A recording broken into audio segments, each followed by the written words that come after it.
Good evening, everybody. Welcome to the Children, Young People and Families Scrutiny Panel. Before we start these proceedings, may I bring your attention to some housekeeping matters? There is no expected fire alarm testing today.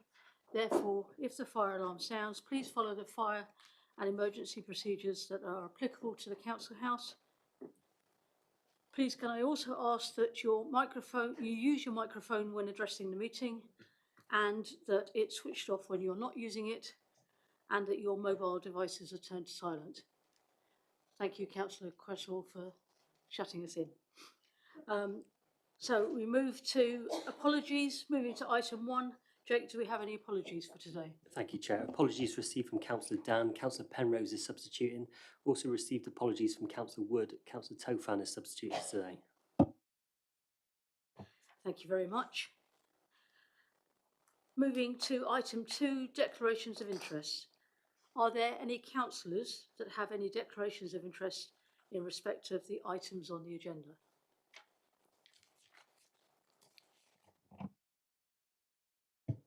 I'm a school governor at St Matthew's Primary School. Thank you very much, Councillor Noble. Moving to item 3, the minutes of the previous meeting that took place on the 9th of December 2025. Does the panel agree the minutes from the last meeting? Any issues arising? Can I have a proposer and seconder for those minutes, please? Councillor Stevens and Councillor Allison, thank you very much. And we need a vote. I've remembered this time we need a vote. Can I see a show of hands, please?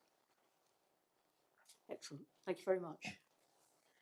So moving to item 4, which is Chair's urgent business. There are no items of Chair's urgent business other than I would like to say, because it's not on the agenda. You may remember from the last meeting that I mentioned we had just had our SEND inspection. We are still awaiting the report, if I am correct, but I do want to have formally on record, thanks to all the officers and all the school staff and all the young people who were involved in that whole process. And we await to be able to say formally what the outcomes were. David? Well, I'm pleased to say that we have had the Ofsted report published. It has now gone up onto the Ofsted website, and the headlines are that in the areas that Ofsted tested, which were all of the areas which we had key priority actions on at the last meeting, they've judged that we've taken effective action and made expected progress on all of those areas of action. So I would encourage you to read the report. It is a very, very strong and positive report, and it does speak to the real coming together of the whole partnership across Plymouth, supported by members, by council, and by our health and education partners that have achieved that significantly positive outcome. So please do have a look, and thank you all as members for your support throughout the improvement journey. Councillor Ney, then Councillor Krisinak, and then Councillor Cresswell, please.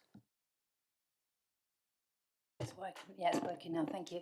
Could we not have had the report before today's meeting? Was it feasible? Yes, of course you could. Yes, yeah.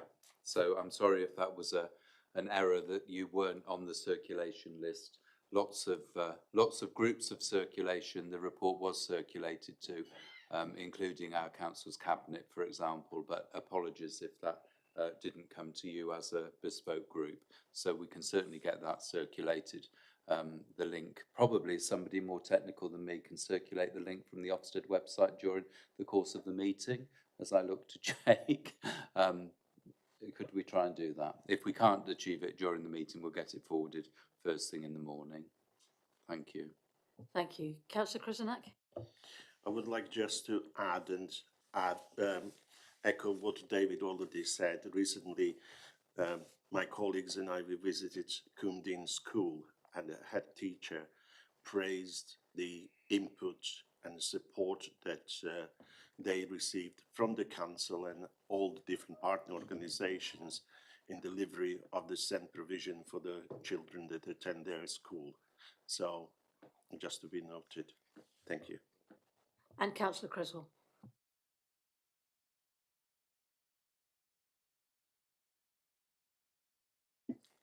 Thank you. I just wanted to say that it's really worthwhile going onto the site and reading the report, because having spoken to quite a lot of professionals, it reads as such a lovely report. If that seems hard to understand, but it actually reads in a lovely report and as a lovely report. And one of the things that I think that struck me, especially when we had the report back from the on the what would be the 3rd of December from the inspectors, is that I've got a quote here. It's that that children are at the centre, and we have evidence of a sustained cultural shift. And children being very much at the centre, and these aren't superficial changes. And I think that's a testament to everyone in the partnership. They actually spoke, in fact, about our young people, in which they use the term that our young people, this isn't in the written report, but when they fed back to us, that our young people absolutely shone. And those are really nice things to have said, and really important to stress as well that it's about the whole partnership. It's both, it's Ofsted, it's CQC, it is the inspection, it's an area, it's actually a monitoring visit, not a full inspection, but it was interesting as well to think about all those partners who came in, be they our schools, are in fact some of our incredible school leaders, health, live well, a whole load of people that actually made this possible, and our wonderful officers on the council as well. Thank you. Thank you very much. And that leads nicely to the next item, in terms of we're moving the agenda around slightly. So we're going to item 10. And my favourite bit of the agenda is always when we have young people in the room, because I think it adds so much to our scrutiny and oversight role.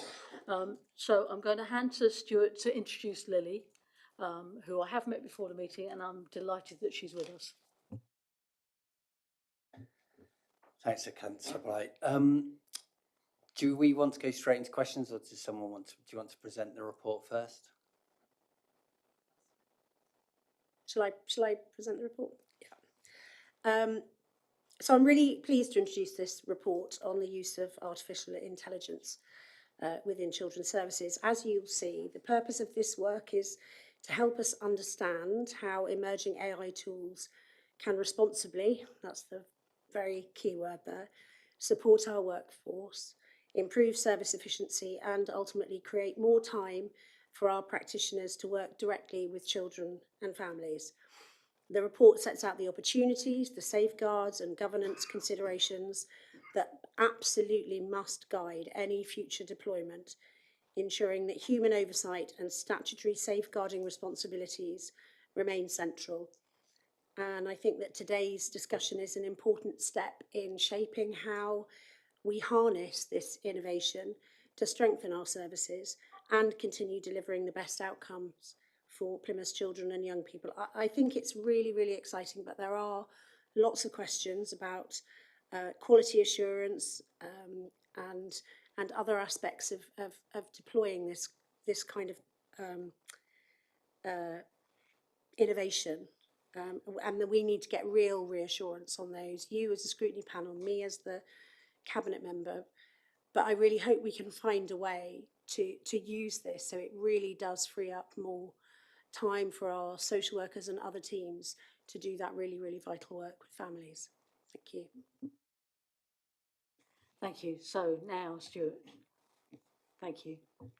Thank you. So I've come along with Lily here, so thanks to Lily, who's pulled together questions from her and some of her peers. But we've chosen to look at this report. There's other agenda items young people are interested, but I think they've already fed back on attainment and, as you've kind of heard, been involved in a lot of the SEND work.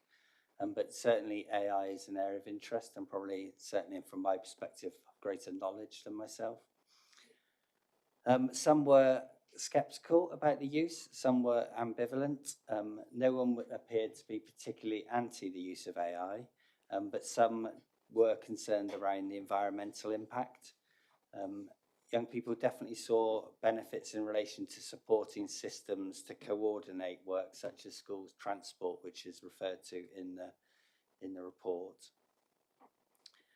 They did talk about safety and accuracy of data and the worry that the voices of children and young people are lost and don't remain central. So if any kind of automated system might lose that, and they wanted that to be protected. And consistency of use across the service, about different practitioners' levels of ability was a potential issue. There was also reference to like the positivity of it, and the report does focus on some of the addressing issues of process and what we can do. We also shared this government report around how AI can be used to support disadvantaged pupils with tutoring tools, and they also would like some consideration about how tools can be used in a positive way to enhance their lives, as well as just saving services time and process. But fundamentally, I know in the report it says about explicit exclusions for safeguarding activities, but young people were concerned that it might develop into that area, and they're also involved in quite a lot of work around families first partnerships at the moment, and they don't want AI and developments of this to put any young people at risk. So I'm just going to hand over to Lily to ask the first question that does slightly cover some of those safeguarding activities. So. How will safeguarding activities be protected so that essential human oversight remains? How do we ensure no child slips through the net due to automatic processes?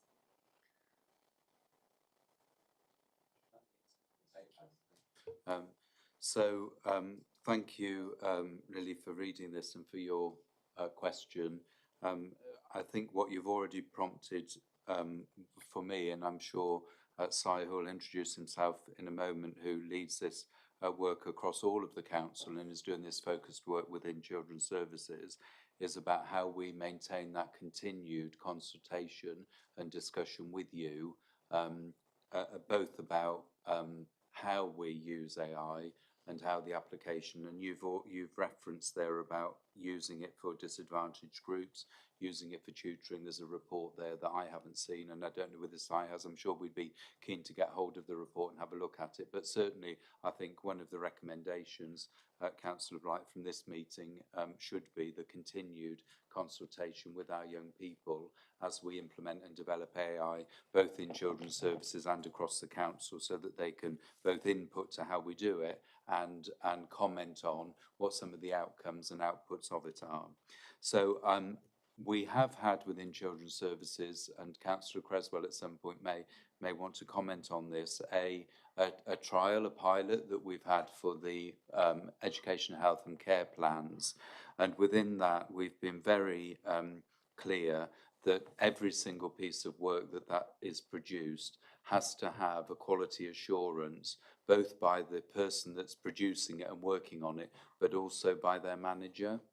So we would continue that within the work that we're doing until such times in the future as we got to the point where we were absolutely really confident and it was really proven over and over and over again that some of the areas that we're looking at, which are potential concerns and risks, as set out in the report, you know, they're allayed really in terms of our fears. But certainly that's definitely our approach in the pilot work we've done, and I hope that comes through within the report. And the second thing is that, you know, the way we would use AI within children's services would absolutely guarantee that no individual young person or family would fall through the nets, as you've asked in your question, because we would run our processes as we do, and then apply AI into those. So I hope that's given you the assurance really that you need in relation to that question. Councillor Creswell, you want to come back on that as well? Just to follow up on what David said, Lily, is that we had the pilot in terms of educational healthcare plans, and Lisa MacDonald, who was our previous head of SEND, who was very au fait with lots of technology, we had, and I think it was some work that we'd done with Somerset or whatever. But the really important thing about this was that it was kind of very a sort of co-production thing in terms of the fact that parents and carers were aware that AI was being was being used, and it certainly wasn't, because you're always still going to have those people like your EPs, educational psychologists, all those people who are absolutely key, because education and all of this that we do is all very much a people face-to-face thing. But to be able to help in terms of then generating reports and such afterwards. But I would say to that as well, and that's the point that David's made, is that that has to be very, very carefully monitored, because you can't let a system actually just go ahead, produce a report, and then you don't actually have that again coming back to that human part of actually checking and making sure that it is actually appropriate. So it's something that's being very carefully monitored, used to help to ease perhaps workloads in some ways, but you never get away from what is absolutely vital, is that whole face-to-face person bit, and you're still always going to need to have EPs, etc. Councillor Lang, and I wonder if before I bring you in, Jemima, Si, can I welcome you to the meeting, because I didn't do that at the start, and ask, please indicate if you want to join in, because it's hard when you're on screen, I know, to get your hand shown. So we'll come to Jemima, and then I'll ask you again if there's anything else you want to add to this question. Thank you. Thank you. So from my point of view, I mean, I think your question is absolutely right and absolutely valid. And I think as this system develops and we work out how we're going to use it, I will be wanting actual first-hand to be shown how I can be assured on your behalf that nobody can slip through the net of this system. So I give you my assurance that I will be doing that at a time when it will be useful. I get shown various systems, new systems, as they're implemented, how they work, and I can ask all the kind of questions that you want to raise. So that's my assurance to you that I will do that at the right time. Hopefully come away assured, and if I'm not, then I'll ask further questions about it.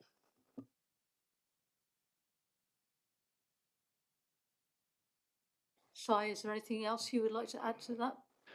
Yeah, I think if I can just make a comment. So those who haven't met me before, my name is Si Bellman, and Lily, thank you. So I'm Plymouth City Council's Chief Operating Officer, and I've got overall responsibility for our information technology, but particularly bringing in some new technologies such as AI and actually how we use our data. So I think the overriding principle, I think there is we're going to be digitally enabled across the authority, but we have to be human where it matters. And I think particularly in this context, there's always going to be an accountable person to meet their statutory duties, and that accountable person is ultimately going to have to sign off whatever the report is, whatever the input is. And so there's a key part here that whatever work we do, the accountability is there, and that human review, to add to Councillor Lang's comment and David Haley's, is really critical to make sure there's oversight and review. These aren't just words being put on a page without that oversight. I think the second thing is that there's an incremental approach to many of these things, and before we move to the next stage, they'll be rigorously tested, and to make sure before we proceed to the next stage. So right now, we're using some quite basic capabilities to do those things that are kind of low complexity, maybe higher volume. Importantly, to make sure what we're trying to do is to give all teams actually more time, more interactions, to improve the quality of interactions and the quality of output. So I think in those guiding principles, we'll be working with all the directors across the authority and all the services we provide. But this isn't a big leap. This is definitely an incremental approach. We're definitely using the mantra of kind of testing, learning, and growing our capabilities. But absolutely, the services we provide and the people that use them are absolutely central to this. And in this context, you know, to some of the other questions, making sure we never lose sight of the actual people we're here to serve, and making sure their views are represented in this system. Thank you. Lee, would you like to go on to your next question? Yes, thank you. AI does not naturally understand tone or youth-friendly language. How will you ensure documents and reports produced with AI are written in a way young people can understand, especially when we can review our records at 18?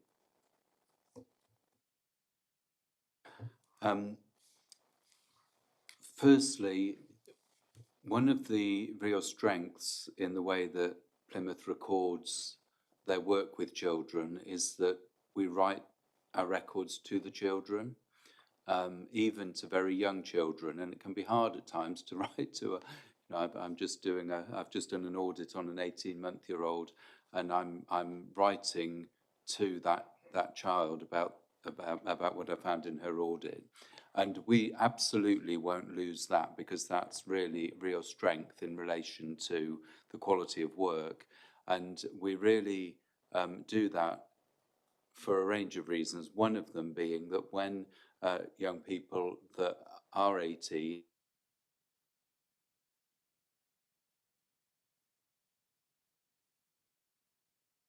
Yeah, right. Okay.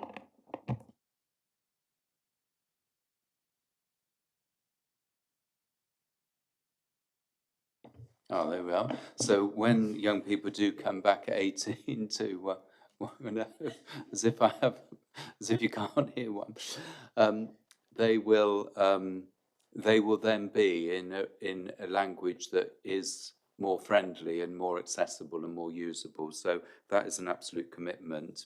I think that we do have to explore the opportunities with AI that where it does record in child-friendly language. So Councillor Creswell and I have just had a conversation this afternoon, because one of the things we've said that we will do into the municipal year is to write all of our reports in child-friendly language.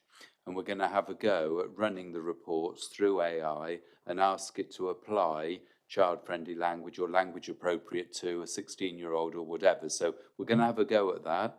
And I think that would be something ideally to come back to you with and say, look, we've run this through here. How does this look for you? And you provide the feedback on that. So again, I'll make a commitment for us to come and do that. Stuart's picking his pencil up, so I know my commitment is being taken on board. So we'll certainly do that.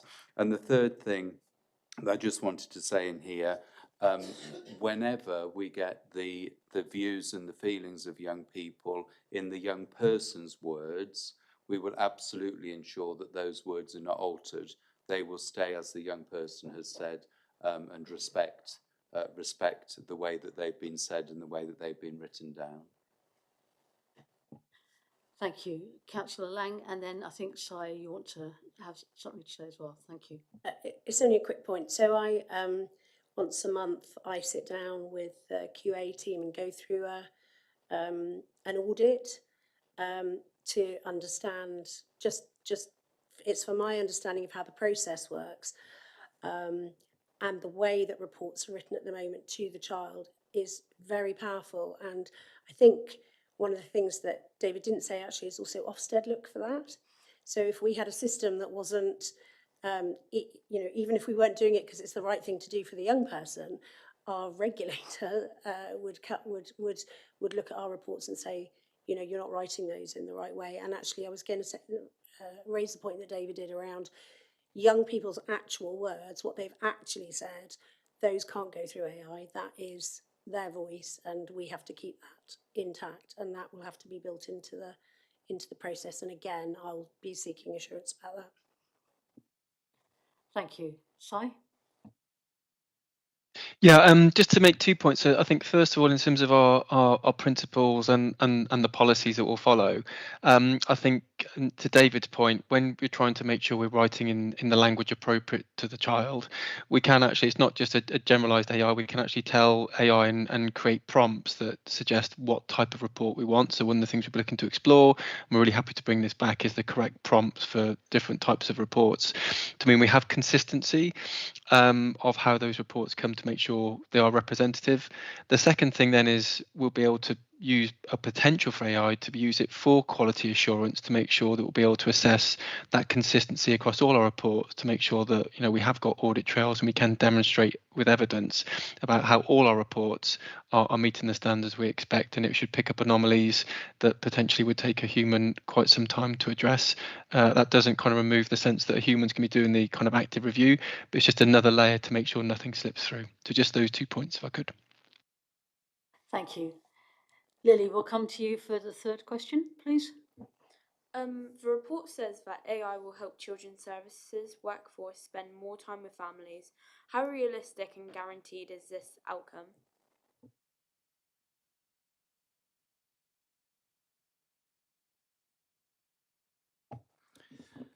We don't know yet, I think is the honest answer, because we're going to be trialing this, and we will need to see how much time is saved by doing some of the administrative tasks, some of the reporting tasks, and excuse me, and that will determine how much time.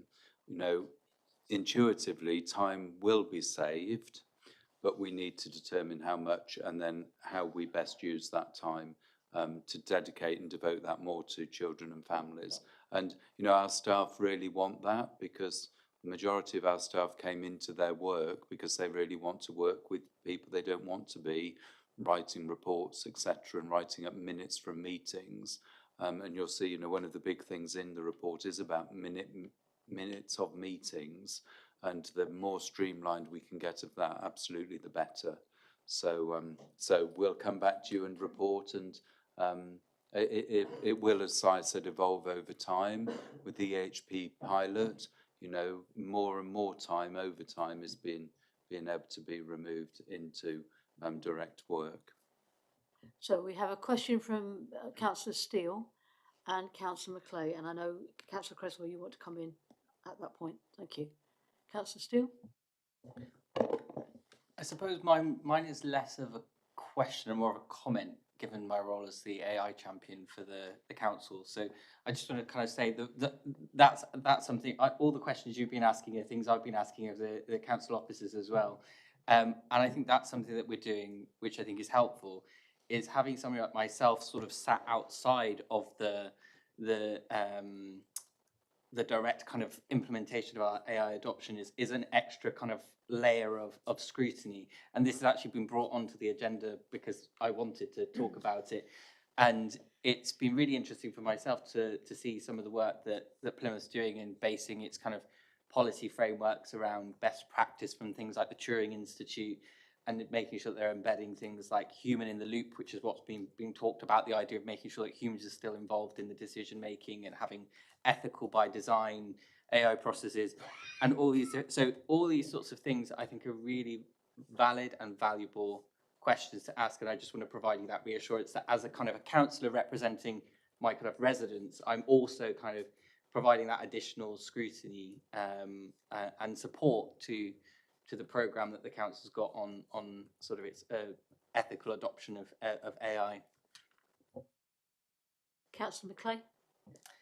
Thank you, Chair. And I think to preface, there needs to be acknowledgement given to how stretched council budgets are, and then the pressure that is then putting on social workers within our service as well.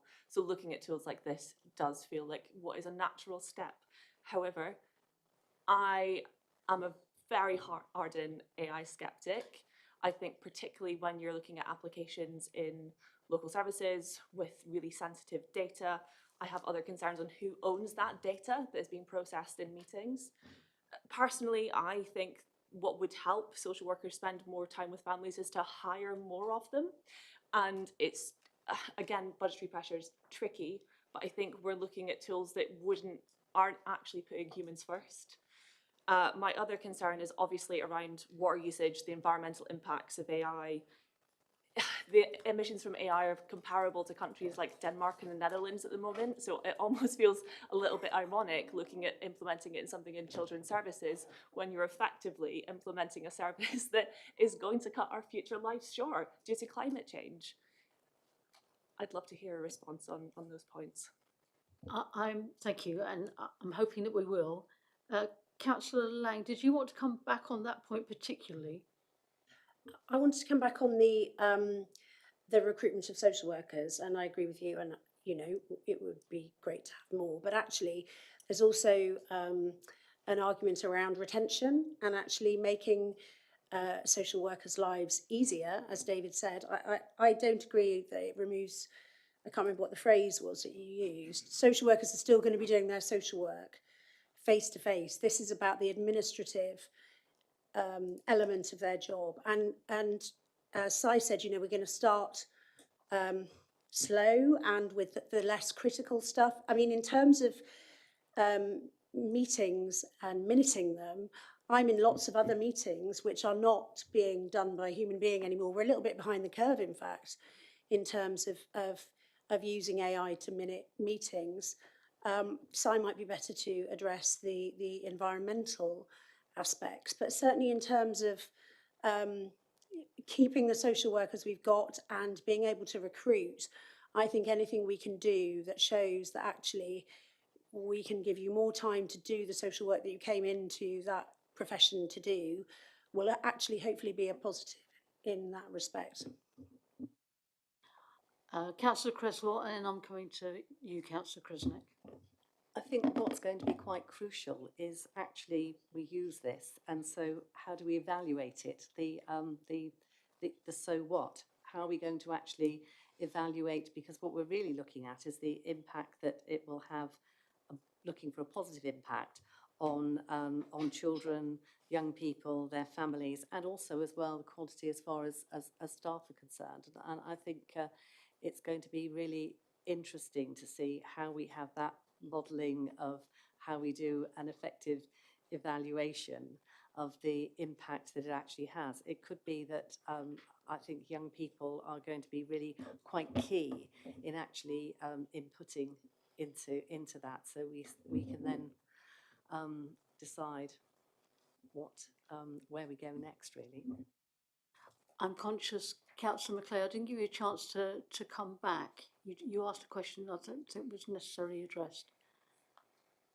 I didn't have a response on anything Councillor Lang or Cresswell said, but I think I'd like to hear from Si on the environmental impacts. Yeah, thank you. So I think the environmental impacts, first of all, before I get to maybe some numbers, is there's a key difference here if you believe in the kind of the sense of the current systems we have are all about using the internet to do searches and how many searches you may use to do that versus where I will take us is maybe to more the principle of answers. And for the data I've been able to gather, I think it's fair to say that maybe an answer that's produced by AI could take it maybe 10 times more CO2 per what we'd normally have on a search, and we've got to be really conscious of that. So I think the key point out of it is we've got to be very deliberate and planned and conscious about where we use it. We don't use it flippantly. We use it as if it's a scarce resource, and we use it well, as opposed to just using it randomly for things that don't add value. So I think the answer I can give at this scrutiny panel is I think we are very conscious that we've got to use our carbon budget, if you will, well, and however we use AI, it's got to be there for its value, but use it consciously like we'd use anything else where we're consuming carbon. It's not just free. So I think I'm happy to come back at another session to try and quantify that would look like. I can't give a more detailed response to that at this stage, apart from we've got to use it consciously and deliberately in order to achieve the best value that we can. Thank you, and I like that phrase, carbon budget. I'm sure it's one we'll come back to. Councillor Krizanek. I'm not a techie person. I understand that AI is a useful tool in delivering the service in all different sectors across all industries. What concerns me is the information that is being inputted by the, let's say, our council, and it is available on a broader spectrum on a World Wide Web. Now, if there is anybody that wants to infiltrate our systems and use the disinformation to discredit our council, how likely is that AI might be compromised with the information from outside than from inside of our organization?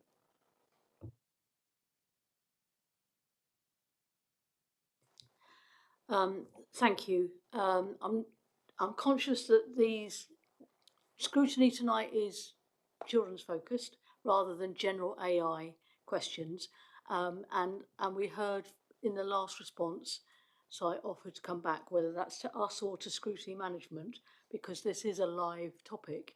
I'm also conscious, and I know I have other councillors waiting, that this is the young person slot with young people's questions. And you can see, Lily, it's spurred us on to think more. So thank you for your questions.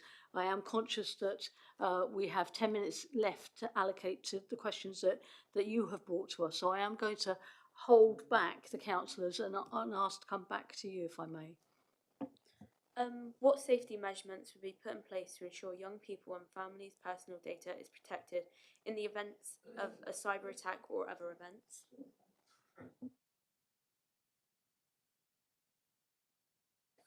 As if you knew, you were on the same wavelength. So I'm very pleased that Si's popped his hand up to answer that question. I mean, all I would say in preface is that clearly it's hugely important to us that we do protect data and protect sensitive data, and we have systems in place across the council in order to do that. And I would never allow a piece of technology to come in if I wasn't, a bit like Councillor Lang's point, if I wasn't absolutely assured that the level of risk is no less than it currently is, or more, whichever was the right way around. But you know, I wouldn't allow it if it compromised that, because the council has a statutory responsibility to protect data, and it's very important that that is protected. But Si may have a bit more of a technical answer. Yeah, I think thank you, and thanks for the good question. It's the heart of where we sit with in terms of cybersecurity. So first of all, cybersecurity for Plymouth City Council sits at our kind of the high end of our top risks, and therefore our high actions and where we put our investment.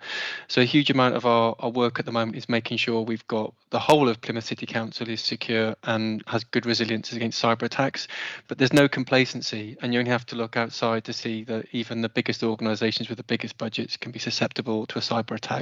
But we feel we're doing as much as we can do, and we've got good mitigation plans in place for cyber attack in general, but there's no complacency. I think the second thing then is what happens with the data, particularly with AI. I think the AI systems that we've got at the moment, particularly around, say, for example, Copilot, where it's being used right now, sits within our existing Microsoft 365 environment. So therefore, it is as part of our kind of what we call our enterprise grade. It sits with the same security, the same compliance, the same privacy controls. It's already protected amongst that ways of working that we've got with all our other systems. So I guess this doesn't sit outside of our normal ring of security, it sits within it.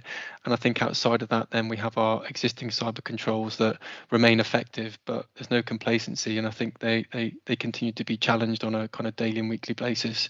And we'll continue to update with patches and systems and work with our partner, which is Delt, to keep our information technology systems as secure as they can be.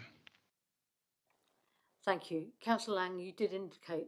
I did. David said most of what I would say, but I would also add, you know, as councillors, we've got a role in this. We all have training that we have to do every month around cybersecurity, because the threats are changing all the time.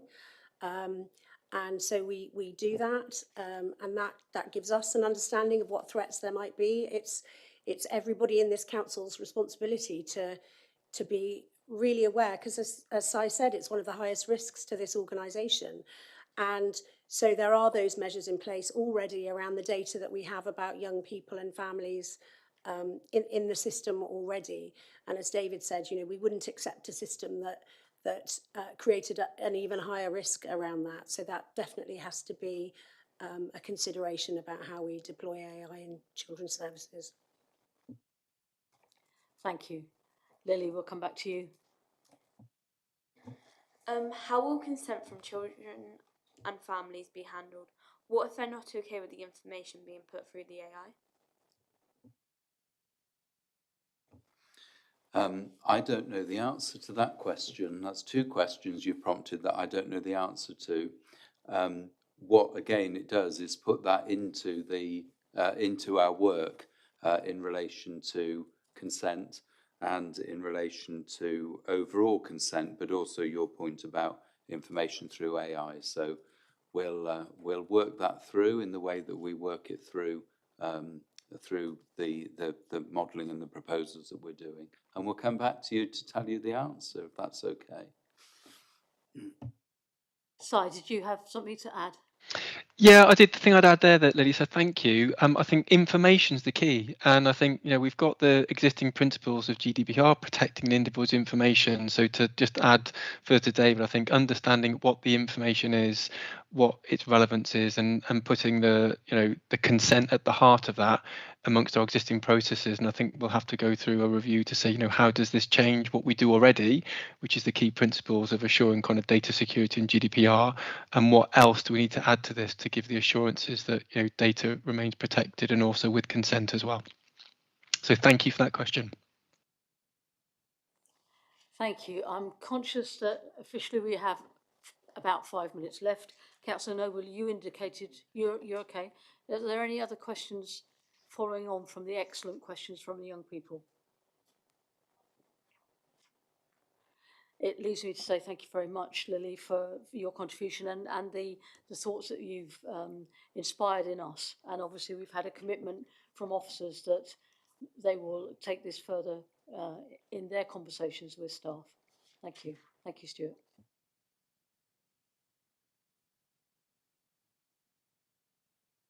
In terms of the agenda then, we are moving back to item 5, which is the Q3 25-26 performance report.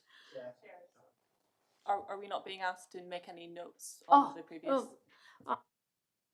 To get going today, we did have one suggestion for a recommendation that there's continued consultation with young people as the council continues AI development within children's services. If you're happy with that as a recommendation, are there any other recommendations? Councillor McClay. Sorry, Chair. I think so. The recommendation I have in my report is to note it and endorse it. At this point, with the questions that we still have outstanding, I don't feel comfortable endorsing it at this stage. Okay. I'd like to hear the information come back from Si and from David before I make an informed choice. If the panel choose otherwise, then I won't be voting to endorse it. So we could just note the report for today rather than endorse it. We could make a firm commitment that we have a part 2 in a sense and come back to some of the issues that have been raised and hopefully allay some of the concerns. Can I hear from other councillors what direction they would like to take, please? Councillor Nay. Thank you, Chair. I agree totally with Councillor McClay. We haven't got enough answers to the questions we had. And also I think that if we endorse it today and we go ahead, then we then are accountable for it, the fact we've endorsed it. So for me, it was just a bit vague, the whole topic. I think it needs to be brought back. Councillor Alison. Apologies to both. Given the context, that, as you said earlier, that we're talking about AI in general, a lot of the questions been raised in the meeting about its how it's utilised across the whole council as opposed to how it's utilised in children's services. Would it not be wise to refer AI in some different way to Scrutiny Management Board and allow us to come back to review part 2 of this afterwards? Because obviously this report is just about how it's being used in children's services. Actually, I think there's a lot of questions that need to be answered in a wider setting. So it's probably Scrutiny Management Board that should be dealing with it. Councillor Stevens. Thanks, Chair. Yeah, I mean, Lewis is right. This is a very narrow view, a very important view, but very narrow view of a much wider subject the council is looking at. I would have thought that audit and governance are the best place to discuss this. They look at all things IT and governance and security, etc. So I would have thought that's the best place. In terms of the work that we've been talking about so far, following Lily's questions, I'm happy to endorse what's been happening and what we've been updated on. Of course, if anything changes, I might change my mind. Evidence is what governs how I see it. I've not heard anything so far to say we're going in the wrong direction, so I would be happy to endorse where we are. and then if anything changes, people are able to bring their views forward, and I might agree with them at that stage. Thank you. To come back to Councillor Allison's point, it is already on the work programme for the Scrutiny Management Board, and it sits there currently.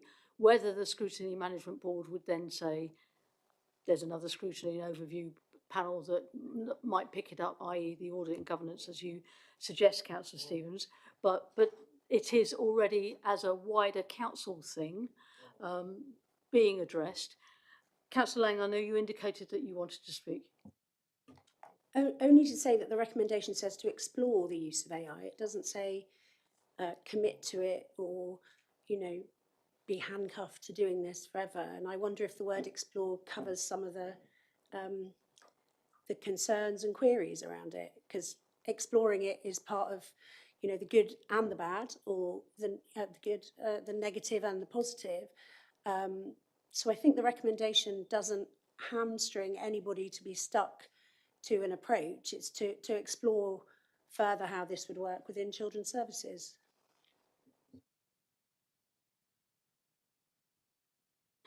So, Councillor McClay, are you reassured, or is your question really about explore and use AI and the issues about the use of AI still for you? Councillor Noble? I would assume the information's already on the computer. Is it a paperless operation in children's services, or?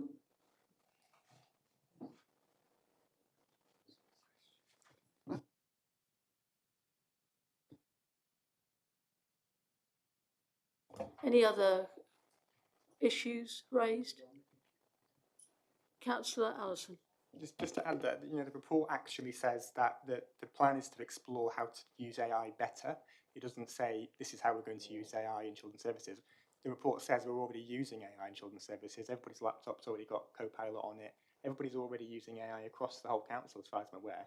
So actually, this isn't about whether or not we use AI or whether AI works or doesn't work or what its implications are. It's about making sure that the AI that's already being used is being changed so it works properly. So I think there needs to be a review on AI, definitely, because we've basically already implemented it without anybody scrutinising it. But in terms of this report, there isn't anything in this report that that is relevant to.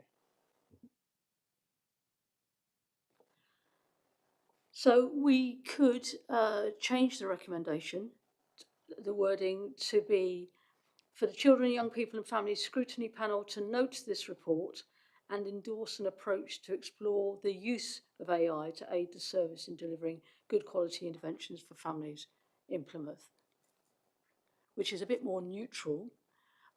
It doesn't get over the concerns, but I think we have a commitment that this issue is coming back to us in terms of children's scrutiny as well as elsewhere within council panels. If I put that to you, could I have a proposer and a seconder for that? Thank you, Councillor Krzynak, seconded by Councillor Steele. Can I put that to the vote, please? Very much. Okay, I will encourage us to move on to item 5, which is the performance report. I'm conscious that we have both Susan London and Paul Stevens on screen to introduce the report. Shall I come to you? Which one? Indicate to me Paul first, maybe? I think we're yeah, happy to start. I don't know if Councillor Lang has a prepared introduction. I don't know if she wanted to use that or for me to introduce the report. I'm happy to go either way. She does, and I'm actively excluding councillors at the moment. I apologise profusely. It's not intentional. It's just enthusiasm. It's actually Councillor Cresswell and we are doing a double tag act. teaming. Yeah, so I'll start with, just wanted to draw out some areas of strength before we have the discussion. So referrals in the Families First model, referral volumes and rates have decreased and are now below both the England and statistical neighbour average, which is really good news. Re-referral rates have also improved. That's been a key indicator we've discussed here a lot. So that's really encouraging. These trends reflect the early positive impact of the Families First front door model that, again, you've heard a lot about here, which is supporting more proportionate decision making and also helping to ensure that families receive the right level of support at the right time. So then going on to some aspects about educational attainment, Plymouth continues to performing quite well. At Key Stage 2, the proportion of pupils achieving the expected standard in reading, writing and maths is actually exceeding national, regional and statistical neighbour averages. At Key Stage 4, the proportion achieving a strong pass in English and maths also remains above national and statistical neighbours averages. Education, employment and training for children in care. Good progress has been made through some really joined up working across the skills team, working with the virtual school and some of our dedicated EAT advocates. EAT status for children in care has improved and the overall NEAT rates for all 16 to 17-year-olds remains low. Councillor Lang, can you just remind the hundreds of people watching us online what EAT and NEAT are, please? So sorry, EAT is education, employment and training, and NEAT is not in education, employment and training. Sorry, yes, I shouldn't be using acronyms. So those are the positives, the areas of strength, the areas for further work, which come out from this report, are our child protection and looked after children rates of children subject to child protection plans, and those in care do remain above England and statistical neighbour averages, as does the proportion starting repeat plans. The Families First partnership reforms, which are due to be fully embedded by April, in a couple of months' time, are expected to support earlier intervention, but this does remain an area of ongoing focus for the team. Going on to areas of further work as far as school absence is concerned. So overall absence, persistent absence among pupils with educational healthcare plans all remain above the national and regional averages. There's a citywide place-based plan which has been adopted, and I've talked about it at length here before, and partnership activity is underway and though improvement is yet to be fully reflected in this data. So work underway, but still a lot more progress to go ahead with. You're the next one, aren't you? Oh, yes.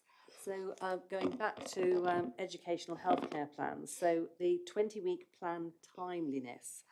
So while initial assessment decisions are timely, and this is a really big, crucial one, is the issuing of final educational healthcare plans within the 20-week statutory timescale remains an area of deep concern and is an area of risk that was illustrated as well when we had the SEND Improvement Board meeting, which was just a few weeks ago.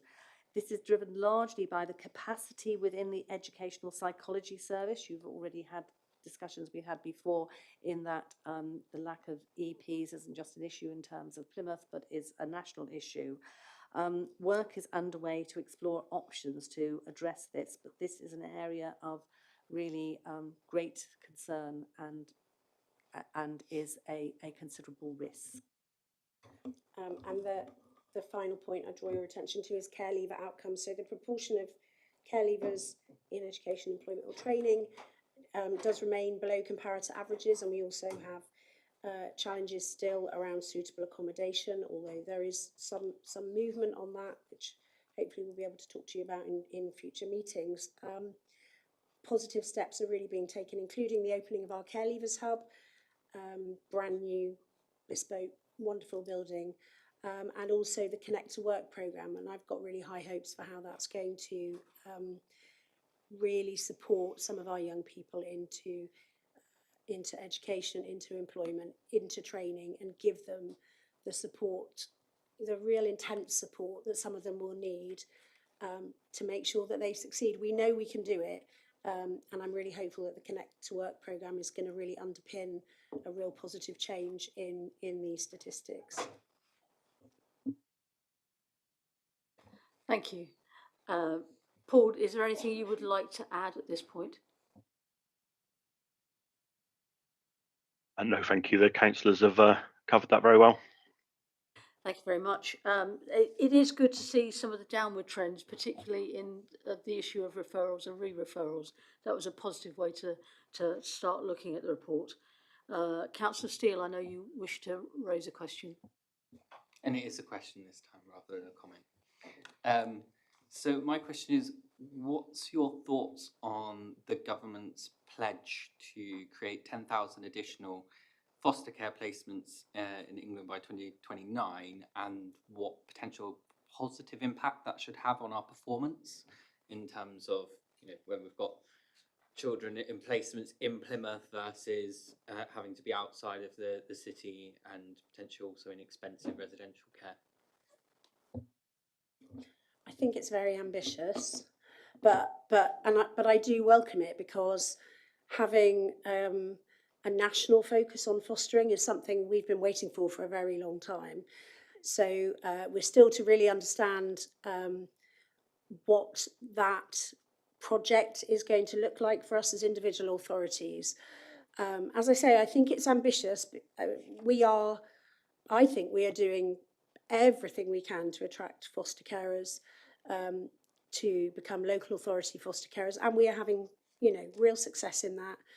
We've shifted the balance for the first time between, we now have more in-house foster carers than independent fostering agency foster carers, and that's down to our really improved package and support that we offer. So I'm interested to see how that is going to impact us. And as I say, for me, the main thing about Josh McAllister's announcement is it puts foster caring on the national stage as part of the national conversation. And it will be really interesting to see what that unlocks, because we know we have children in residential placements who are ready to move into foster placements, and that would be the best thing for them, because they're ready to make that move.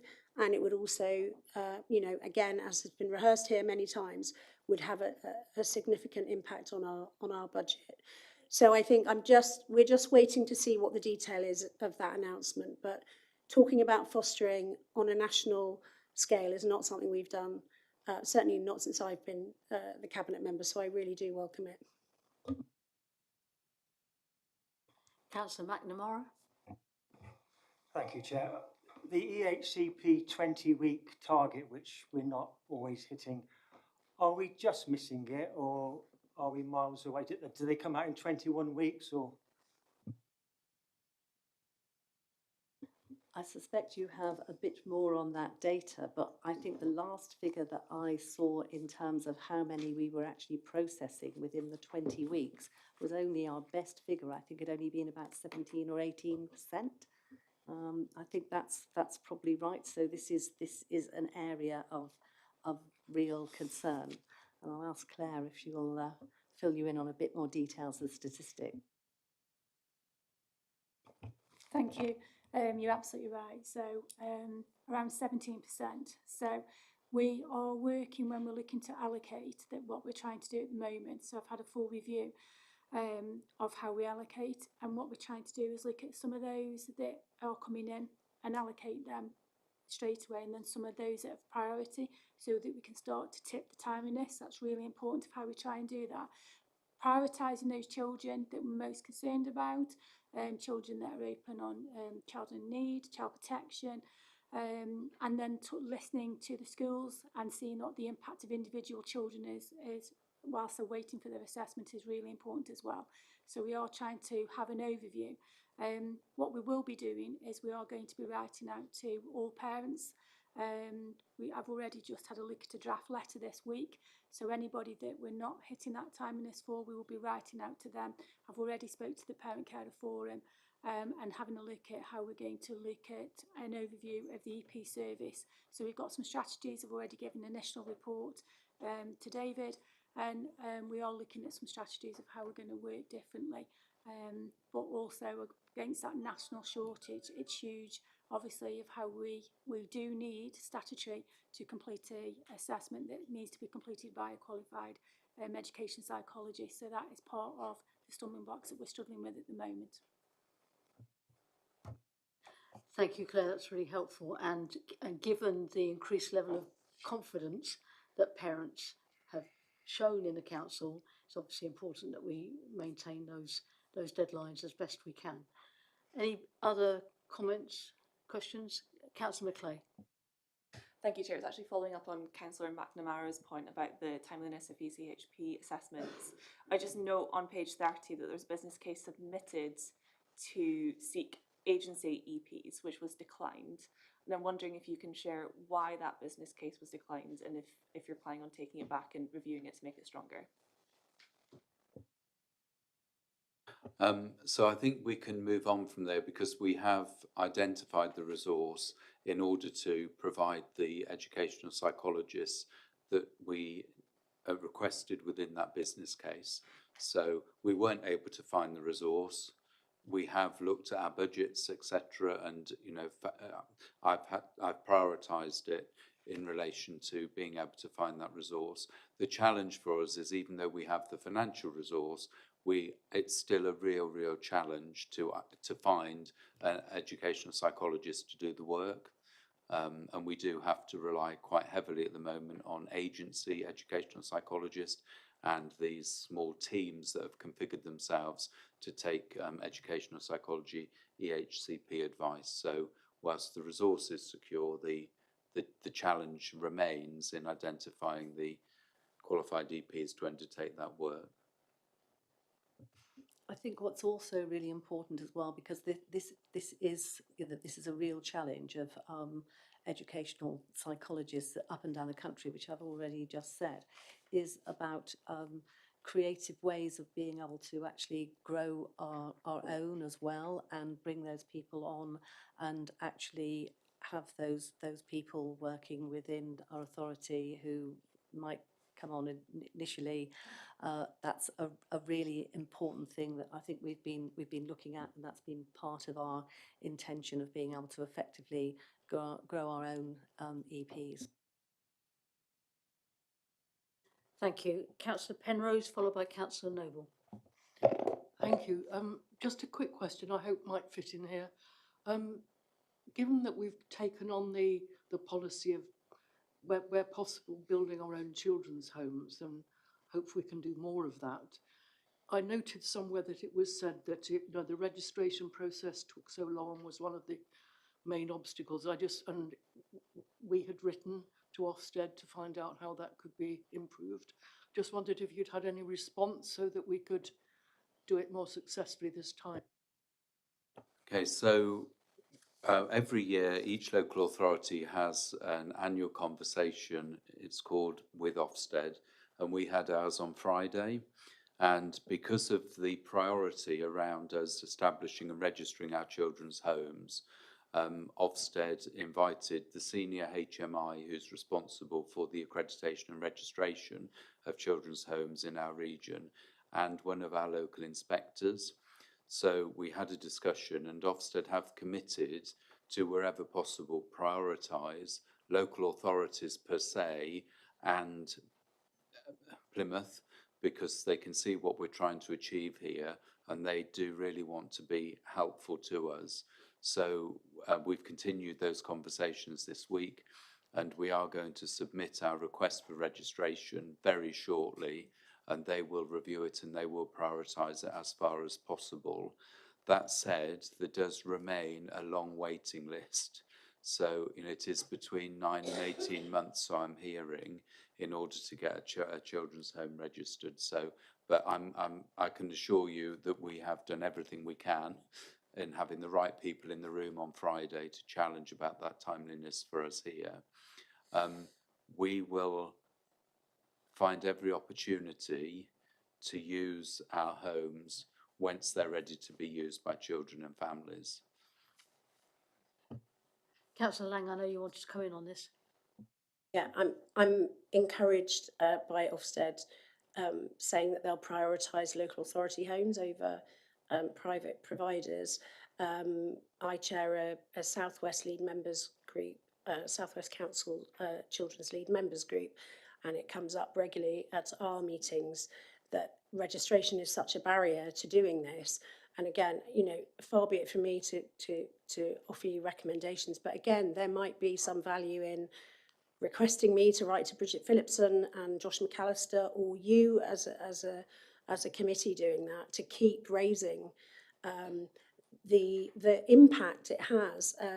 We heard from a different authority that you know, they were having a really long wait, and it was having impact on staffing. You know, people don't necessarily then want to go and work, or if they're not guaranteed. These people are vocational people who want to work with young people, and if you say, well, actually, it might be about 9 months or a year till we get going, well, they'll go and get a job somewhere else in a very competitive market. So it's having it can have a you know, a really significant impact, and I think Ofsted, they know this, but I don't think we should tire of telling them that they need to look at it, and they need to maybe reconfigure how they address the registration issue, because it's a barrier. Even if we give them priority, which is great and is the right thing to do, I think it's still a significant barrier to getting your own homes up and running. We need to be doing it as quickly as we can. Thank you. Councillor Noble. I noticed in the... Sorry, it's not me. You asked for more feedback. Yeah. So no, obviously, sort of on the ECHP area again, the targeted support that we were taught from the previous. How do we build confidence amongst parents? Because there's a lot of rhetoric. When you listen, I've tried to read round this ECHP thing. There's an awful lot of rhetoric.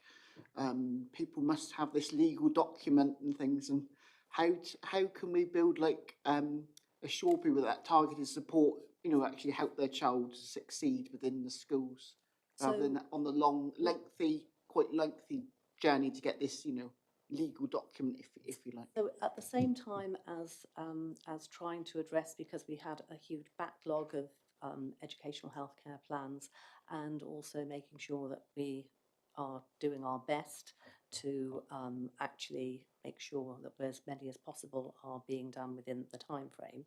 We also had a lot of other things that we put in place, and one of them is the thing I think you're probably referring to, is the targeted funding model. So we put, I think it was something like 1.8 million or so, which was from the dedicated schools grant, which if you could correct me on this if I got that wrong, but we've actually targeted, so we've got 38 of these supported school places, which is actually supporting something like 380 children. And one of the reasons for doing that was, in fact, to make sure that children's needs and children and young people's needs were being addressed, because having an EHCP isn't necessarily a panacea and a solution. What you actually want to do is make sure, and we've got a commitment to early intervention, is that you are intervening and supporting children and young people's needs as soon as possible. And that has had a really positive impact. I think we're going to have a report that's going to be coming fairly soon to actually evaluate some of that work. But certainly initially, and I've been into several schools which have actually benefited from that, and the feedback has been really positive. But there is, and hopefully that might have helped parents to feel reassured, and carers to feel reassured that their children's and young person's needs are actually being met, and therefore less likely to apply for an educational health care plan. But at the same time, we have to recognise that there has been an increase as well in demand for EHCP assessment, and possibly partly driven as well by parents don't know exactly what's going to happen in terms of the white paper, which we have been promised is going to drop now at the beginning of this year. It hasn't appeared yet. One of the reasons why it hasn't appeared as well is because government is trying very hard to work as much with parents and carers to make sure there's kind of like a co-production and such an approach to that. But although we are doing some very positive things within the local authority, we still do have this serious challenge of the number of EHCPs that are not being processed in that due time of 20 weeks. And I'll ask Claire if she wants to add a little bit more. Thank you.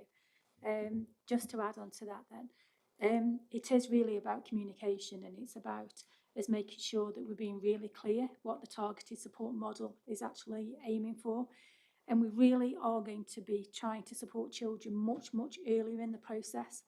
And that's about then identifying the children's needs much earlier, being able to put that wraparound support and real clear training for staff in mainstream provision. So we know that we know that the white paper is coming, and we know that that's some of their headlines, but we're already starting to plan for that. And building on the model then, it's around then building that assurance and confidence with parents and staff within mainstream schools, with the support from our specialist provisions. So it's also making sure that we're bringing those experts in who can absolutely support early with those children. And that's obviously working with the parent carer forum then about how we communicate that about our plan and how we want to take that forward. Thank you.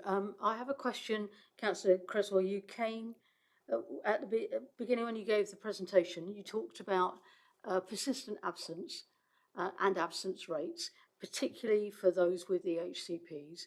And I know it's an issue that was raised at the Send Improvement Board. And my question is that where it sits in terms of our concerns that some of those children and young people on EHCPs may well be going to private provision outside of the city, and if they're not attending, the monitoring of that, is that a Send Improvement issue that we can park there, or is that something that this scrutiny panel can keep an eye on? We have looked at the wider issue of attendance, but you're absolutely right. When we were at the Send Improvement Board, one of the things we discussed, because we do look very carefully at attendance for all our children, and we know that this is it's very complex because it links to all kinds of things, not just attendance, but also elective home education, which we've had a lot of discussion about. But certainly one of the things that came up at the Send Improvement Board is that although we're very carefully looking at the attendance of both our maintained schools, our special schools, and also our MAT schools, we have a number of our children with educational healthcare plans who are in independent school provision, and we don't seem to have the same sort of monitoring of attendance or records of attendance of those children who are in independent schools. And I think that's something we discussed at the last board, and might be simply that we haven't really asked the question perhaps necessarily, but certainly it's something that I think we came up in discussion that Devon are actually looking at much more carefully, because we also have to take into account that many of those independent special school provisions are actually very expensive, and children need to be, they need to be in school, but we also need to be as well seeing that they are having both quality and value for money as well. So actually looking at attendance rates within our independent schools, independent specialist schools, is as important as making sure that we do the same within our own school state. So thank you for that. Does it sit here or remain with Send Improvement Board? It doesn't. I can't see. I mean, I know this data that we have here. I don't know whether that sort of data would be something that could come as a recommendation. I don't want to put ideas or whatever, but whether that recommendation could actually be something that comes from here to explore. some of that data from our independent special schools as well as we do with our own schools. So, if I remember rightly, the action in relation to obtaining the data from the independent special schools was an action from the SEND board.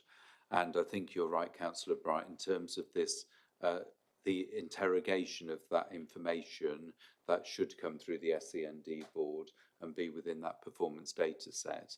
But I don't think, I think it's also helpful for it to be reflected in this report in the way that it has been, so it keeps your oversight on it. But I would suggest that the focus and the work and the priority sits with the SEND board. Thank you, that's very helpful. Councillor Krasnak? One of the issues that I have is when we have the assessments of a child and goes to a whether that is a private school or maintained school, and their needs are not being met in the school, and the parents take that child out of the system. Is that child then recorded on a system, or is that child being completely sidelined? That is the question one. Question two is what support the families with the children outside of general educational system are being provided with to ensure that their education and their aspirations are being met. Okay, so before I invite a response to that, we have looked at elected home education, which covers some of that, and we are in essence focused on this report and the information in here. But I will encourage a short response in answer to that question, please. Yes, I was going to say that elective home education is something that we have covered in detail, and I think there's also, particularly if children are going to be removed from a special school, we tend to have probably a particularly strong intervention or whatever. But this does sit more with the work that we've done. We've done some extensive work on elective home education and also the monitoring and such of those children who are electively home educated. Councillor McNamara. Thank you, Chair. It says in 2024-25, 3.8% of pupils within the HCP achieve the basics, a massive reduction on the previous year and below everybody else. And the national and regional benchmarks are going up. We've gone down. Is that a blip, or is there some local reason for that? Are you looking into that at all?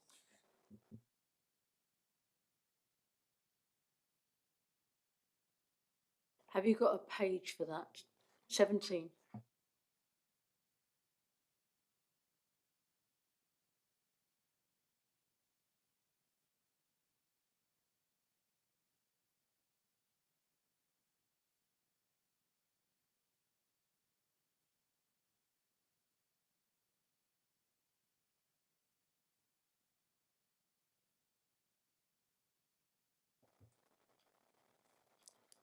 I think I might have to ask one of my officers to actually answer on that particular question.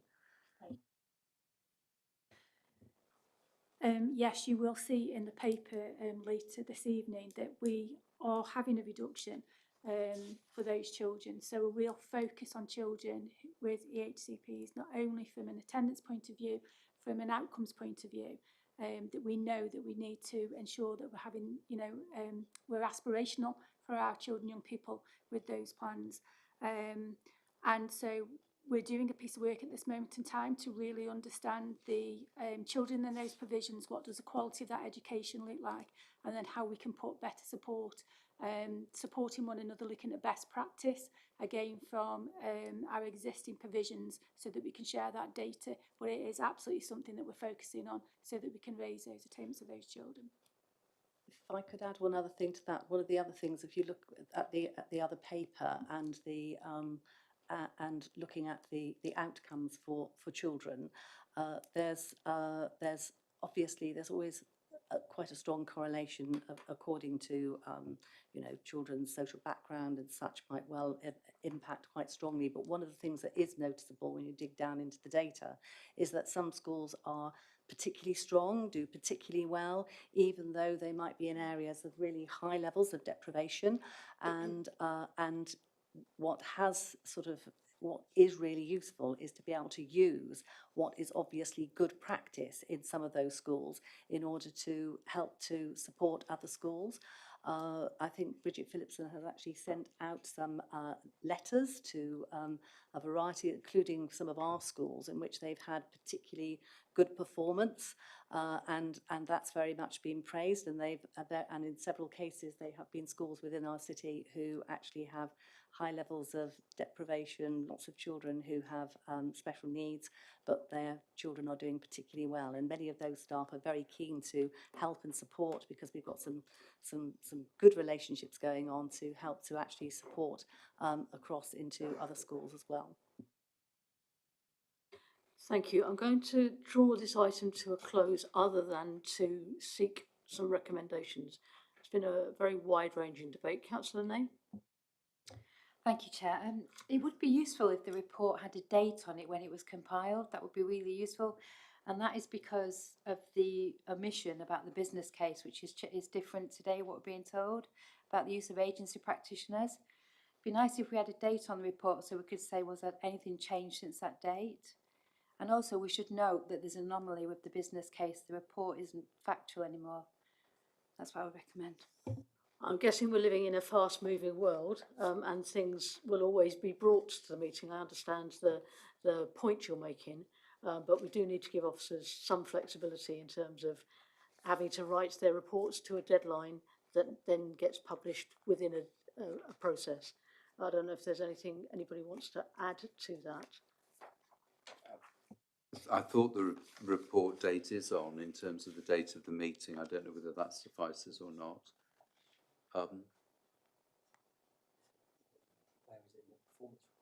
Yes, did we miss off the date on the performance report?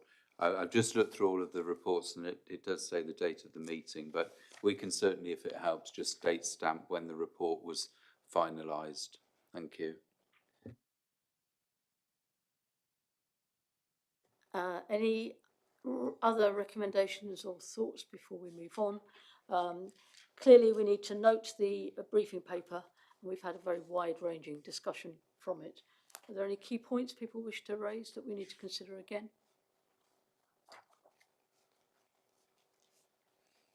Councillor Penrose? Simply, Councillor Lang suggested we might reinforce this desire for registration processes to be made much quicker when we try to start a children's home, whether it was a letter or from us or from Councillor Lang.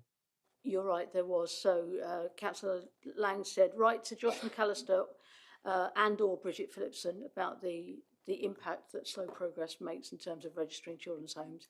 And she made the offer to do it, which you've done before, and maybe it should come from us as a different voice. I'm happy to draft that and circulate something round to members of the panel, just so that it's yet another voice from Plymouth going to Josh McAllister and Bridget Phillipson, if you're happy with that. Okay, thank you. So our next item on the agenda is the Children's Services Finance Report, and that was part of the supplementary pack that Jake sent out. If you're struggling to find it in the original packets, it's in our supplementary.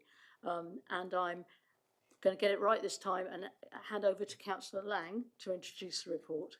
And we have Matt to support us as well. Thank you, Chair. This report is the financial overview of the services performance during the first quarter of the current financial year. And you'll see that key areas of focus include expenditure on placements, our delivery plans, and some significant budgetary movements. The Children, Young People and Families Service continues to face financial pressures due to the things that you all know about, rising costs associated with independent specialist and residential placements, These challenges are compounded by limited placement availability, both within the South West region and nationally.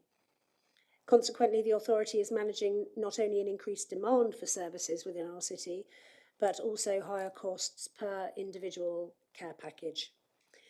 To address these pressures, the department has initiated several strategic work streams, including the Families Homes programme, an enhanced fostering and recruitment campaign, and strengthened collaboration through the Reconnect partnership.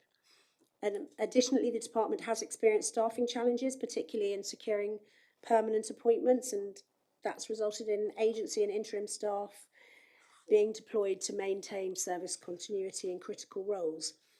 A service redesign is currently underway to align with the expectations of the Families First partnership, with the aim of resolving those recruitment issues and reducing, consequently, reliance on agency staff. Thank you, Chair. Thank you very much. Matt, do you want to add anything more? Do you want a bank?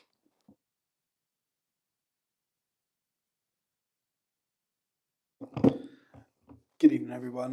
Nothing much to add, really. I mean, I suppose the highlight is we are going up. There's a 1.485 million adverse variations between Q2 and Q3, predominantly placement pressures. This has been the trend for a number of years now. It's an area we model, we try to get right every year, and there's always a underlying issue that we just haven't accounted for. This year's pressure seems to be coming from new residential placements, well above the average that we factor in. You're coming in at £10,000 per week. Currently got placements up £25,000 a week, and these are just not something we can factor in. We have to make the budget balance, budget prep. You know, if we had a crystal ball, these things would come, you know, we factor these things in, but unfortunately we don't have a crystal ball and we do the best we can.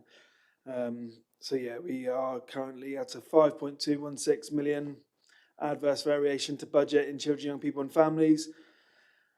And in the central spine, short breaks and transport also shows an adverse variation.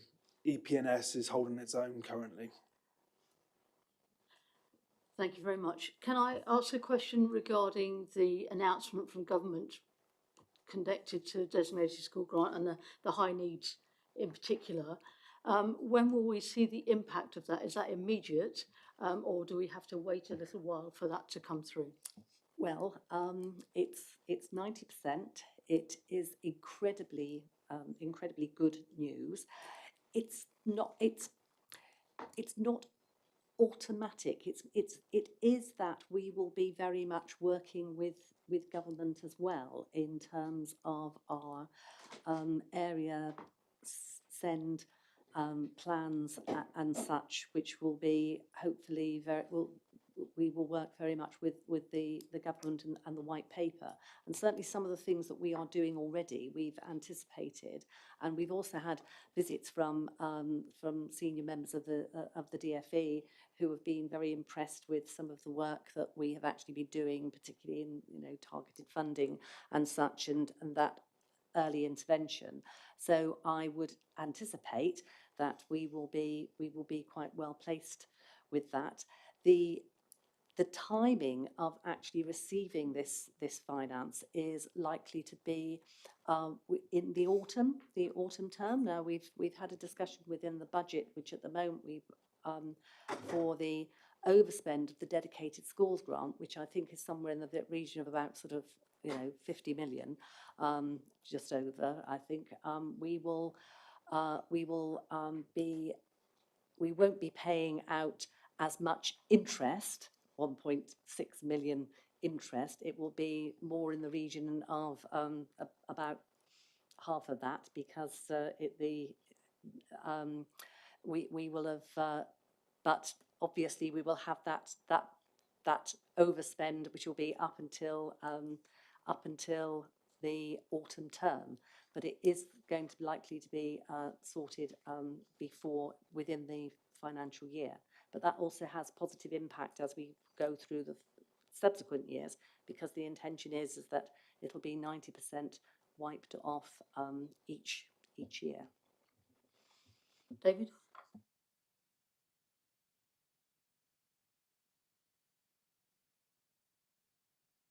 Could I just build on what Councillor Creswell has said in relation to we have only had the initial guidance in the announcement and we are waiting for the more detailed guidance. The initial guidance does suggest that we will need to have a partnership action plan. So it isn't a case that the government are just going to wipe 90% off. They will want, it will be within a framework of a very clear action plan where they're wanting us to address and drive down some of those drivers for the increase in the dedicated schools grant and high needs budget. And that's indicating that's going to be aligned to the white paper.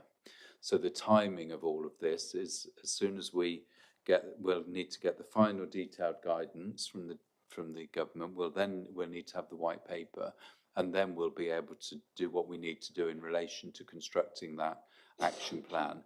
We are well placed for that because we have really strong partnership arrangement through the SEND board, and the board is the place where we will take the action plan for approval and to be worked up once we've got more information in the white paper. And as you have said, we will still have the revenue impact of the 10%.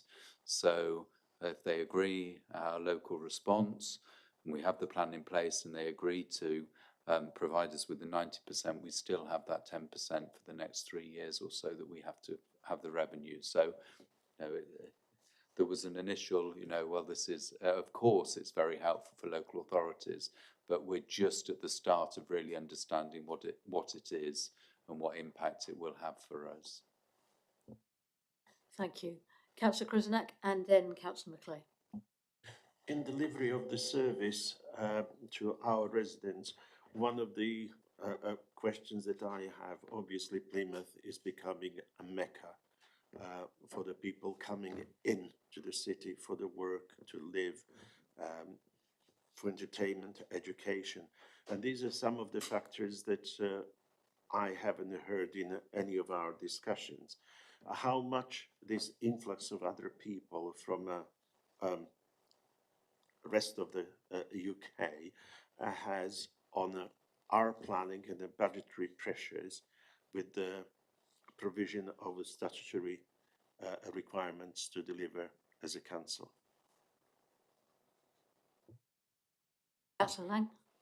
In terms of children coming into our care, we have a very sophisticated forecasting model, but as Matt says, it's not a crystal ball, and we can have instance of a young person coming into our care who has never been known to us or not known to any of the systems that we interact with, and then all of a sudden they appear and they need our care and support, and it's very hard to legislate for that.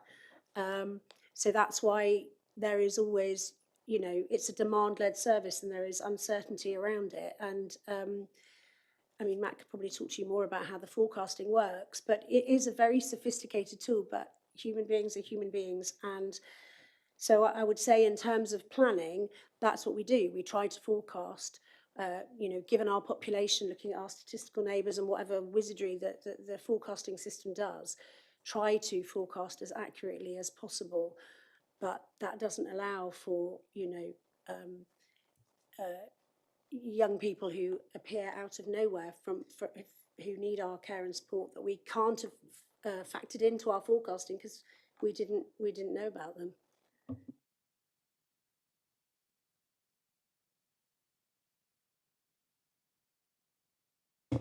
So our children in care numbers have remained rather static. I think it's 522 children in care today. I mean, it goes up and down, but it's not really much below that, to be honest, or above that. The issue is this year is placement sufficiency, and there are children in fostering. There are children that are in residential homes that should be in fostering, and there are children in unregistered placements which should be in residential. So the market's skewed. Therefore, the numbers remain static, and the churn effectively is what's causing the issue. So we have 2 or 3 residential placements come and go within a month. But the child that left is leaving on £5,000 per week and is being replaced by a child on £8,000, £9,000, £10,000 per week. So the numbers look, well, what's going on there? But the pounds aren't following. They're going up, and that's the issue. It's not necessarily the demand; it's the cost of those placements.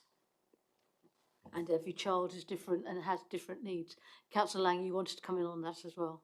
I wanted to come in to say that, I think you're all aware of the work streams around what we're doing to tackle this locally, and there's real impetus around that, and we're really making progress now. We've bought our first home and about to buy our second one.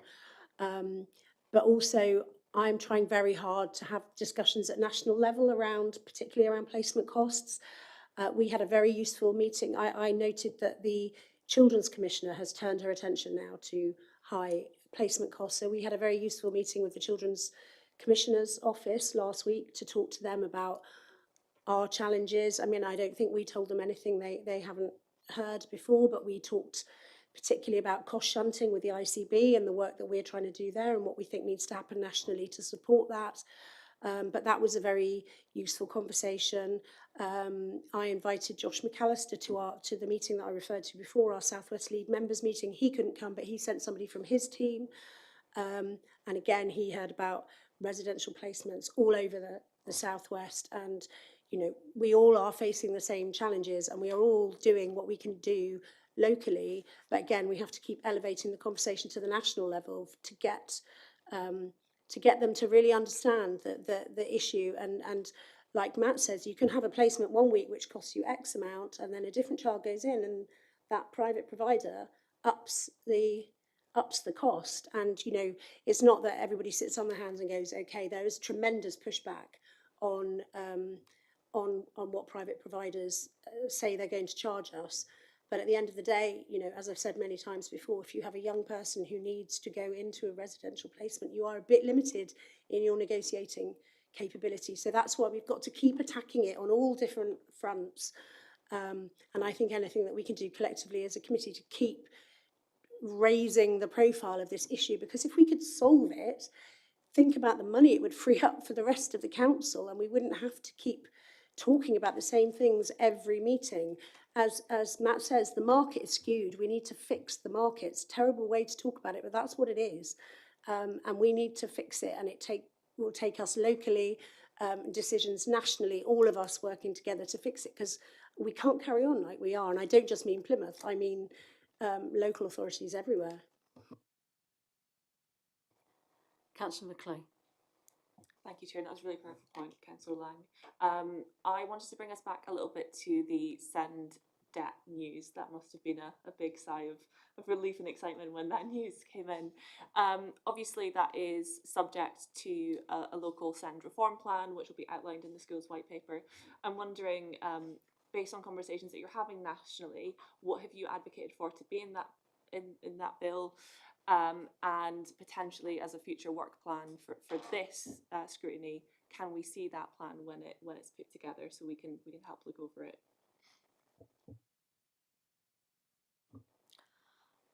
I think the ethos that we are gathering that's going to be behind the white paper is one in which there is greater inclusion of children with special educational needs within mainstream school. Be that those children should be supported by something like the targeted funding model. There might be provisions like, for example, which we also have, satellite provision of special schools within our schools, which we have developed. It also should be that that staff and those who work with children are better placed and are better trained in order that they're able to actually work effectively with children with special educational needs, and at the same time also acknowledging that for some children the best place for them will always have to be in a special school provision. But I think behind this, and we've had visits, as I said, and I've been present visits with the DFE, so they've got quite a good feel about Plymouth and what we've been doing. And I think the word belonging is the word that is very much on the lips of so many people. It's about belonging, it's about inclusion, it's about thriving and achieving, and children being the best they can possibly be.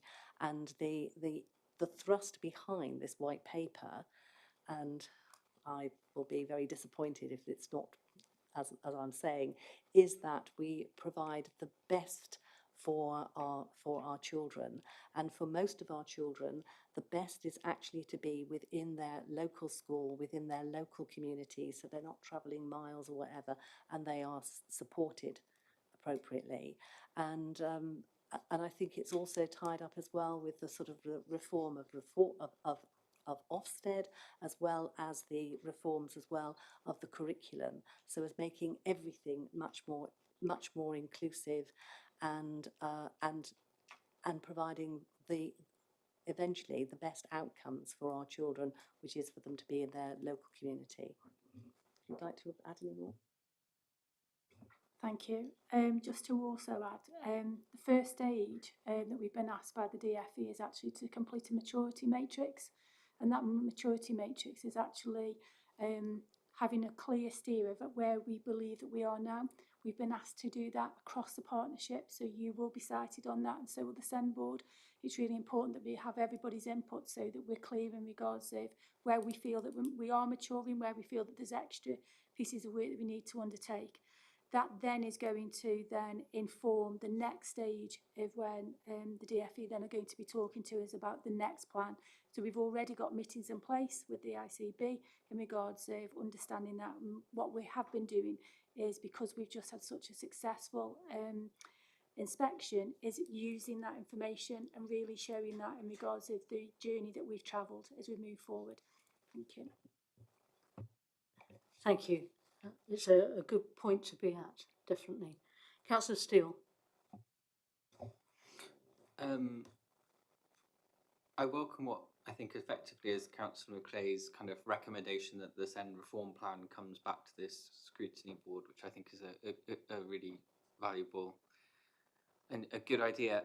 My question is much more kind of granular, really, I guess. I think the challenge we've got is when we're saying we're modelling, we can't lose sight of the fact is we're talking about children and their lives, and the fact is, we can't account for what goes on in a person's life, and obviously our kind of moral obligation and legal obligation to support those children and young people. But obviously, these plans, once they hit reality, they never quite match up, because we're talking about human lives here.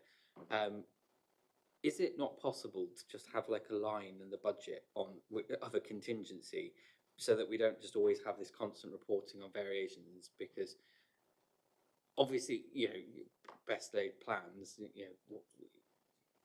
I feel like you can answer that for me, the way that you think. It would be amazing to have that contingency line built in, and we kind of have got one this year.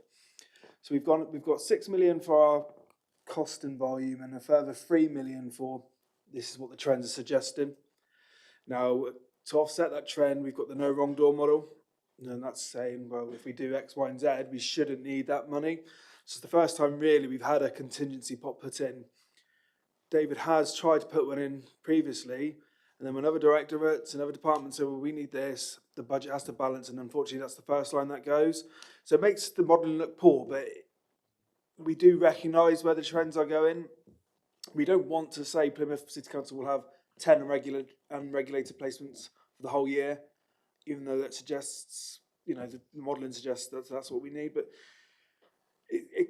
it's going against what the authority's trying to do longer term. I mean, we've had 3 external bodies come in now, 2 from the LGA. They haven't picked up anything wrong with the modelling. It mirrors what other LAs are doing. So it's just what's available in terms of funding, both from central government grants we're getting in, and then try to make best use of that. It's a big ship to turn, and we've got no wrong door, therapeutic teams, all these big ideas which will hopefully work. Foster care is growing in Plymouth.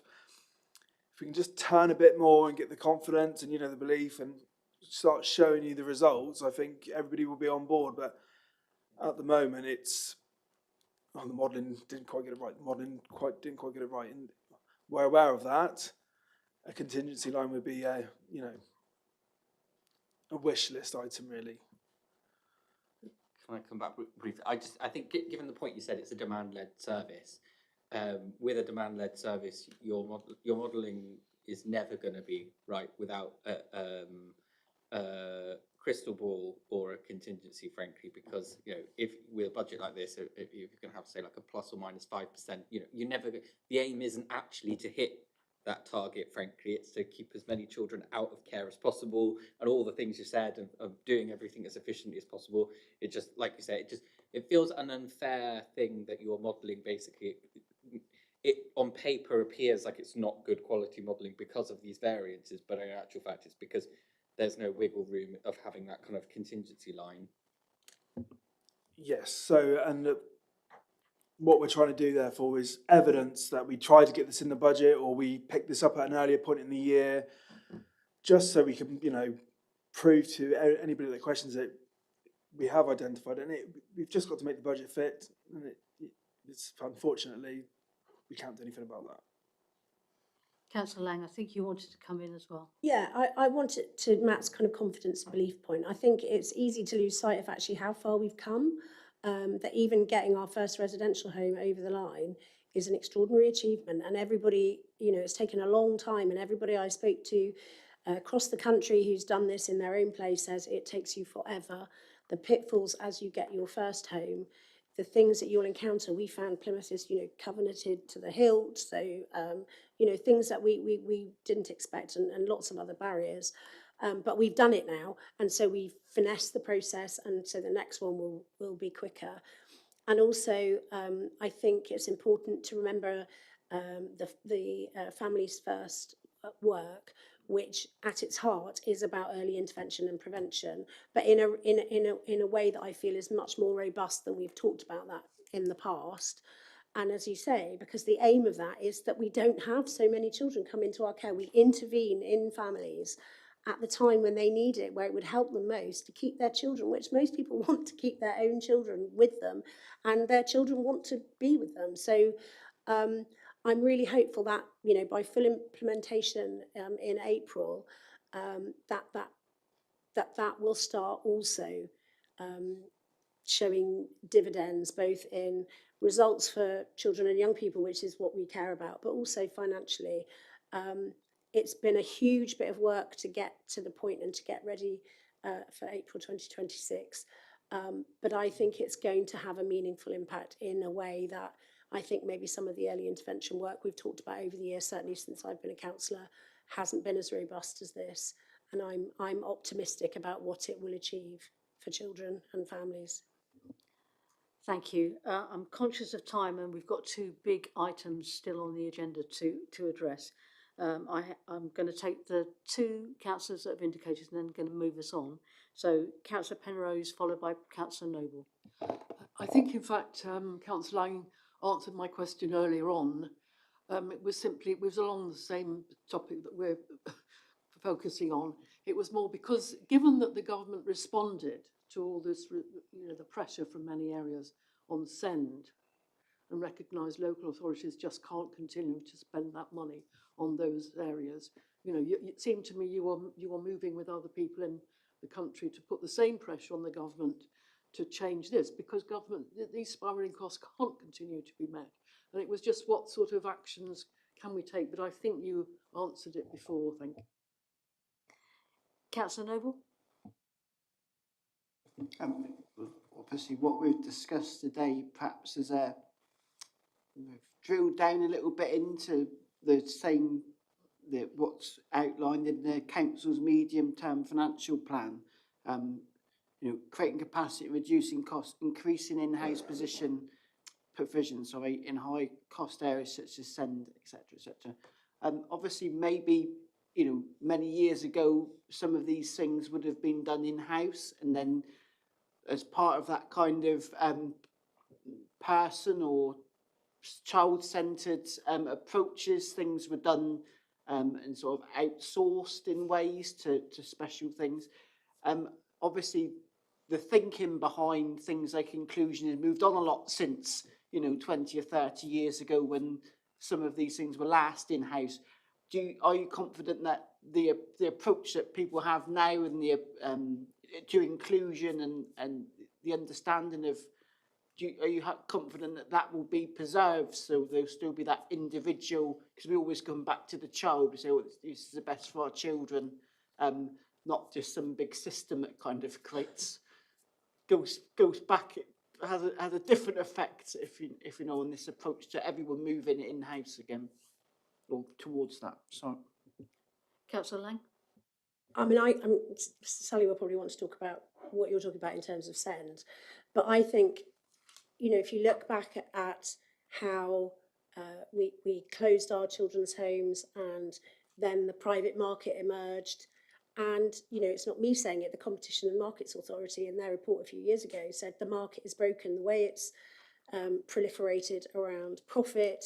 And again, you know, we've talked about this a lot here, but, you know, these are the most vulnerable people in our society, and very rich people are getting richer on the backs of providing residential placements for them. So I think it can only be a good thing that we are starting, you know, the slow and difficult process, but we've started it, of bringing as much of that provision back in-house as we can do.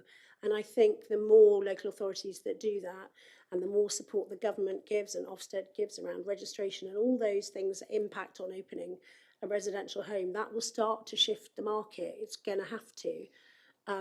So I think we just continue on the path we're on, and, you know, it feels almost like we're going back to how things used to be, but actually residential homes are a different proposition from what they were sort of 30 years ago. But that's why it's so important to keep on this path, because I think bringing things in-house gives us more control. You know, we have oversight and all those things, because of course those quality assurance and safeguarding measures are in place wherever our children are. But for me, it feels that, you know, having our own in-house provision, we will have an enhanced level of control of who goes into those placements, what those placements cost, and most importantly of all, they will be in Plymouth, and we will be able to bring children back to Plymouth who should be in Plymouth, who aren't at the moment. Thank you very much. Thank you very much to the officer input as well into that item. Are there, other than to note the report, are there any recommendations arising from our discussions? Other than adding it back to the work programme, and we want to see the maturity matrix for definite, because we want to see what that looks like. Thank you very much, Matt. That was very, very helpful. Moving on to item 7, early years entitlement. We have April with us, being very patient, waiting for us. Welcome to the meeting, and thank you for the report. I'm going to hand to Councillor Cresswell to introduce the report. Thank you very much. Thank you to April being here. And it's very fortuitous, because what we've been talking about all the time is about early intervention, be it in terms of SEND provision, be it in terms of intervening early with parents, and all of this is about getting the best outcomes as far as our children are concerned. So this paper, the early years entitlement, it really is where all that early intervention really absolutely starts, and it's crucial. So this paper provides an update on the early years entitlement in Plymouth, highlighting a year of strong progress and growing impact for families. Funded early education uptake has increased by 26.4%, and encouragingly, 93% of parents report securing their first choice provider, reflecting both confidence in the sector and the effectiveness of sufficiency work. We've continued to expand childcare places and strengthen quality, including delivery around 50,000 hours of SEN inclusion funding, which has supported nearly 9.5% of all funded children with their early and emerging SEND needs. This paper also summarises the barriers families and providers are experiencing and how we're working closely, again with DFE, to improve flexibility and affordability. And finally, it provides an update on the rollout of breakfast clubs and the implication of Catered's decision to cease services. Overall, the picture is one of continued growth, strong partnership working, and increasing number of children benefiting from early education across the city. And I've been quite fortunate in being able to visit some of the schools that have expanded nurseries and school-based nurseries, and it's been really I think one of the most rewarding things was going into one particular nursery, which I went into at the beginning of the academic year, and I visited them again for some reading, which was been the beginning of this term, and to see the progress, not just the progress about learning, but that social progress, and that whole point about children being school ready that we've been talking about, and basically the government's policy on best start in life. So thank you, really delighted to present this report. April, I wonder, before I open it up to questions, is there anything in the report particularly you would want to highlight?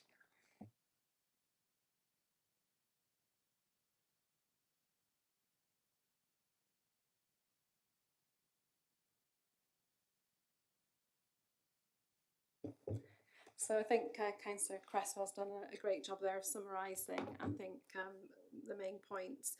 And I think those SENIF hours, the SEN inclusion funding, is really pertinent with all the discussions we've had around SEND this evening. And just a small point that the funding consultation, so every year we get the new funding rates for providers. So as part of that process in the last week, we've been looking at making sure that increase in numbers that we've had, that extra 1,300 and something children that have been funded, and we're also got to account for the 9-month-old children that started their funding in September 2025, that there's enough money in that pot to fund that SEN inclusion funding, so that has been taken into account. So just to reassure you about that at this point, but very happy to answer any questions. Thank you very much. And I know Councillor Creswell mentioned Cater Ed. It is a separate item, so if you can hold back on questions on that for the next agenda item and focus on the other early years entitlements, I would be grateful. So I'll open it up. Any questions, any issues people wish to raise? Councillor Noble? It was quite pleasing to hear that you do hear some criticisms of the people getting those those funded childcare hours, but it was reassuring to see that some of the complaints perhaps or issues people had you've been collecting that information and sort of advocating or pointing people in the right direction if they've got sort of lost in the system. Do you think that's helped increase in them, or what you've learned or what you're able to pass on to parents? Do you think that helps increase the uptake of these hours? Yeah, I think some of the processes that we've put in place for parents have allowed them to come to us, I think, more easily with those concerns. I think you'll notice in the report that 93% of parents get their first choice of provider, but equally 40% of the parents who responded felt that the flexibility of their childcare was quite challenging. So they actually said it wasn't down to the cost of the childcare, that the free funded hours are supporting them. It's around that flexibility for their work patterns. So that is something that we have been working on really hard with providers, but we are equally constrained by the statutory guidance that we have to adhere to. So we have challenged providers, and we have a database now of providers we believe to be in contravention of the statutory guidance, and we invite them in to have discussions and meetings and challenge that. In many cases, they are happy to change their practices, but inevitably some choose not to, but they are working within the legal statutory guidance. So although we'll continue to challenge and have those conversations, it can be difficult when the providers are private businesses and working within legal frameworks, but we will always take those challenges up on behalf of parents and try to resolve that for them.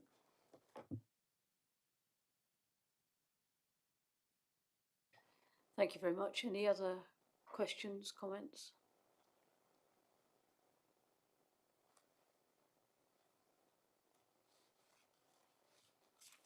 Are you all desperate to talk about Caterhead? Is that the issue? Yeah, I thought it might be.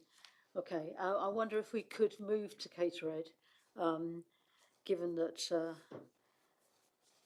councillors have indicated that's the hot topic. So there is another report that has been presented. It was in the supplementary pack that came slightly after the agenda. And Councillor Cresswell, you are going to introduce the report, and we have two officers to support you, both online. So we have Tina Brinkworth and Toby Hall. Thank you, Councillor Cresswell. So thank you for this opportunity to update on Caterhead and brief members on the next steps. And you've obviously seen the report that's in front of you. Caterhead are a beloved local organisation who have been providing school meals for almost 10 years. And at this point, I'm going to have to say, put my own personal view into this as well, is that I worked in a school for many years and worked in a school where we had Caterhead, and they were so much more and so important to part of the whole fabric of that school. So this is not easy, and it's one of those very, very difficult things. And as it says in here, and as you know, this is a very difficult message. And we are really proud of the work that Caterhead has undertaken, and particularly Brad and the team have done an absolutely amazing job over the last 10 years. Since the start of COVID pandemic, the Caterhead board has worked relentlessly to balance the books, but sadly the company is no longer financially viable due to the continuing rising costs. And you're probably all very much aware, especially if you were on the council during that time, that during the time that we had COVID, how important Caterhead were in supporting children during that time of COVID, and the quality of the meals and such that they actually produced during that time for those children who were not, when children weren't actually in school and were being home educated because our schools were effectively closed.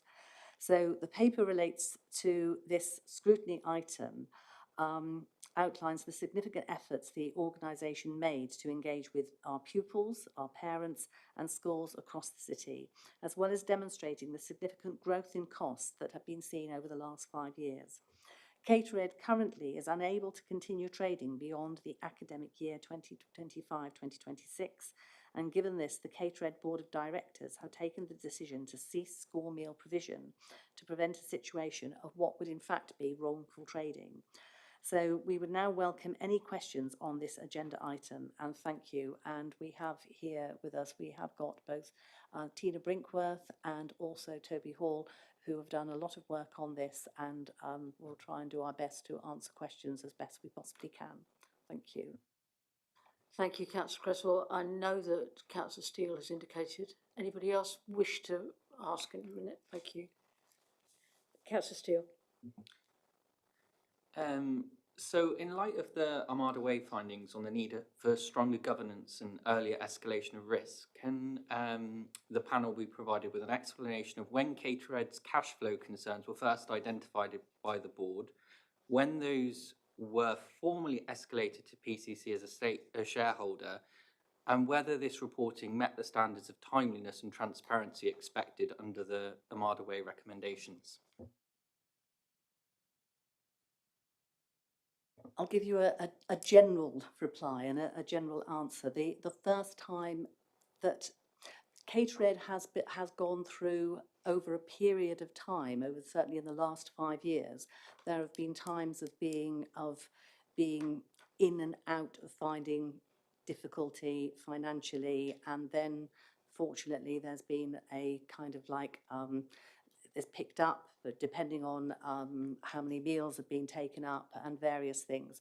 And it's fair to say that over the last, certainly the last 5 years in particular, particularly the last 3 years, Caterhead has worked incredibly hard with advice, support and all sorts of things in order to do as best as it possibly could in order to actually keep going, financially keep going.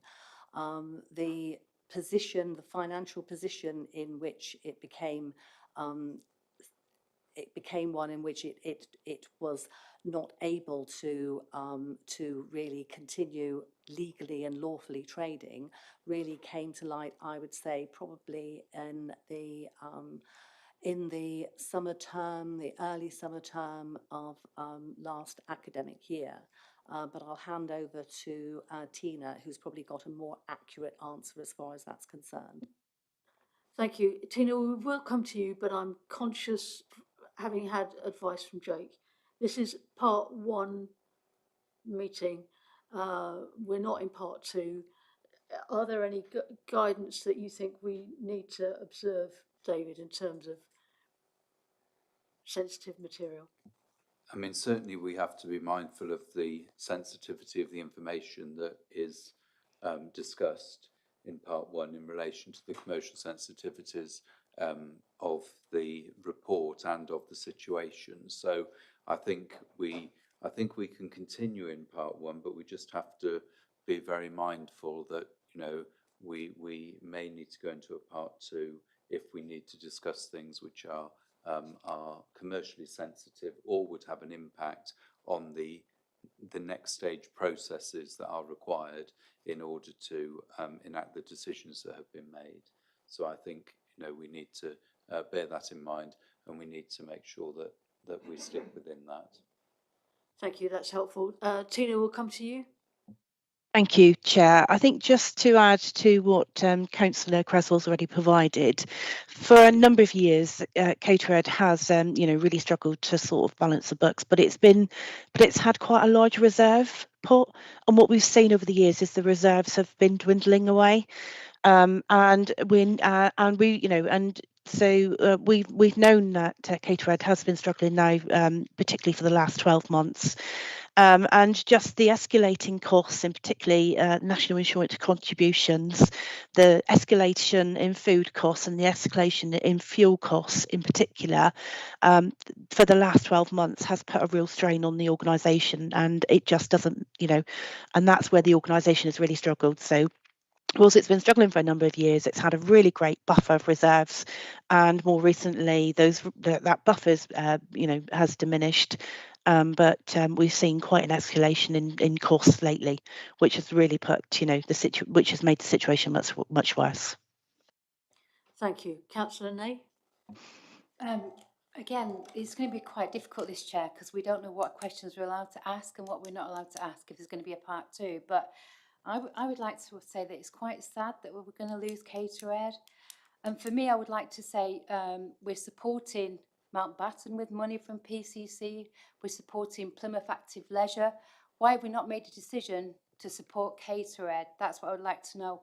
What rationale is there that we don't support Catered? Who wishes to pick that up? I sort of initially I can say that. Remember that Catered there's 59 schools that are signed up to Catered. Of those 59 schools, it would be that I think one's a secondary school and the rest are actually primary schools. I think that I don't know what the legal position would be if we were to we would effectively be subsidising those schools, if you like, as opposed to those other schools which don't actually buy into Catered. So I don't know what the legal position would be on that, as well as, of course, in fact, there is the financial position that the local authority wouldn't actually would have the resources in order to do that as well, because the responsibility of providing the school meals and such actually rests, in fact, with schools. Do you want to add anything else to that, Tina? Councillor Cresswell, I think you've covered that off. I'm probably. I don't think I've got anything more to add to that.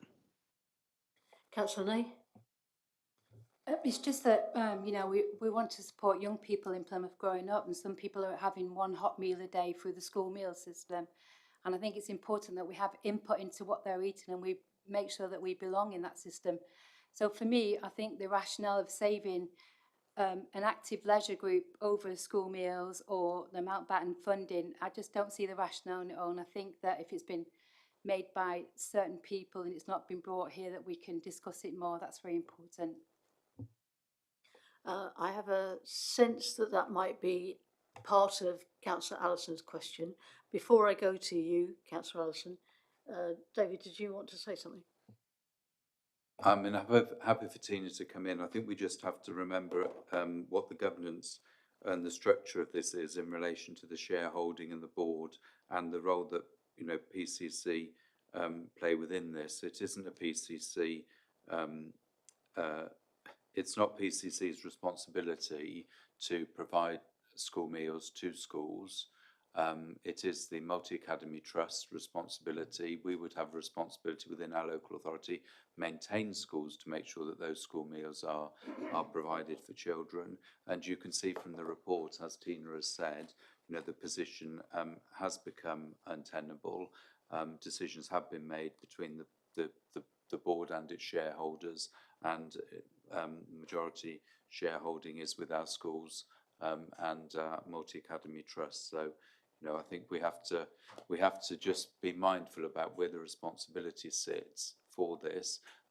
Your point in relation to supporting schools, absolutely, and Catered, whilst they are in business, are absolutely wanting to support schools in the preparation to move to a different supplier and a different way of making that provision, and taking on board those points you make around the healthy meal standards, etc., and the importance of a hot meal in school for some of our children and young people.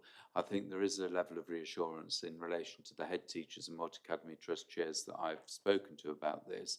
They absolutely want to uphold those values and those principles in relation to the school meals that they then go on to provide through another provider. I don't know if Tina's got anything. Tina's put her hand down, so I may have covered Tina's points. Okay, thank you. Councillor Allison? Thank you. I share a lot of the previous comments. I think we all accept that it is the school's responsibility fundamentally to feed these kids the free school meals. And we also accept that it's not Catered's fault that this is the position we're in that the amount of money you get from the government for free school meals is just not enough anymore. Labour costs, food costs have all gone up. But I do have fundamental issue with the way the decision has been made. You know, you say it's a shareholder's decision, it's a board decision for Catered. At various points it's referred to in the paperwork as a LATCO, at various points it's referred to as a tech company. It's neither of those things if the council doesn't have decision-making power over the organisation. So, you know, you can't say the local authority is responsible for coming in and making sure that the organisation can survive this long, but has no say in what happens next. It's either a tech company or it's not. We can't choose one of the other. And if it's not a tech company, then any contracts the council's had between Catered and itself should have gone through normal procurement processes. So, like, where's the legality on the process here? Tina, are you going to come back to that, please? Yes, thank you, Chair.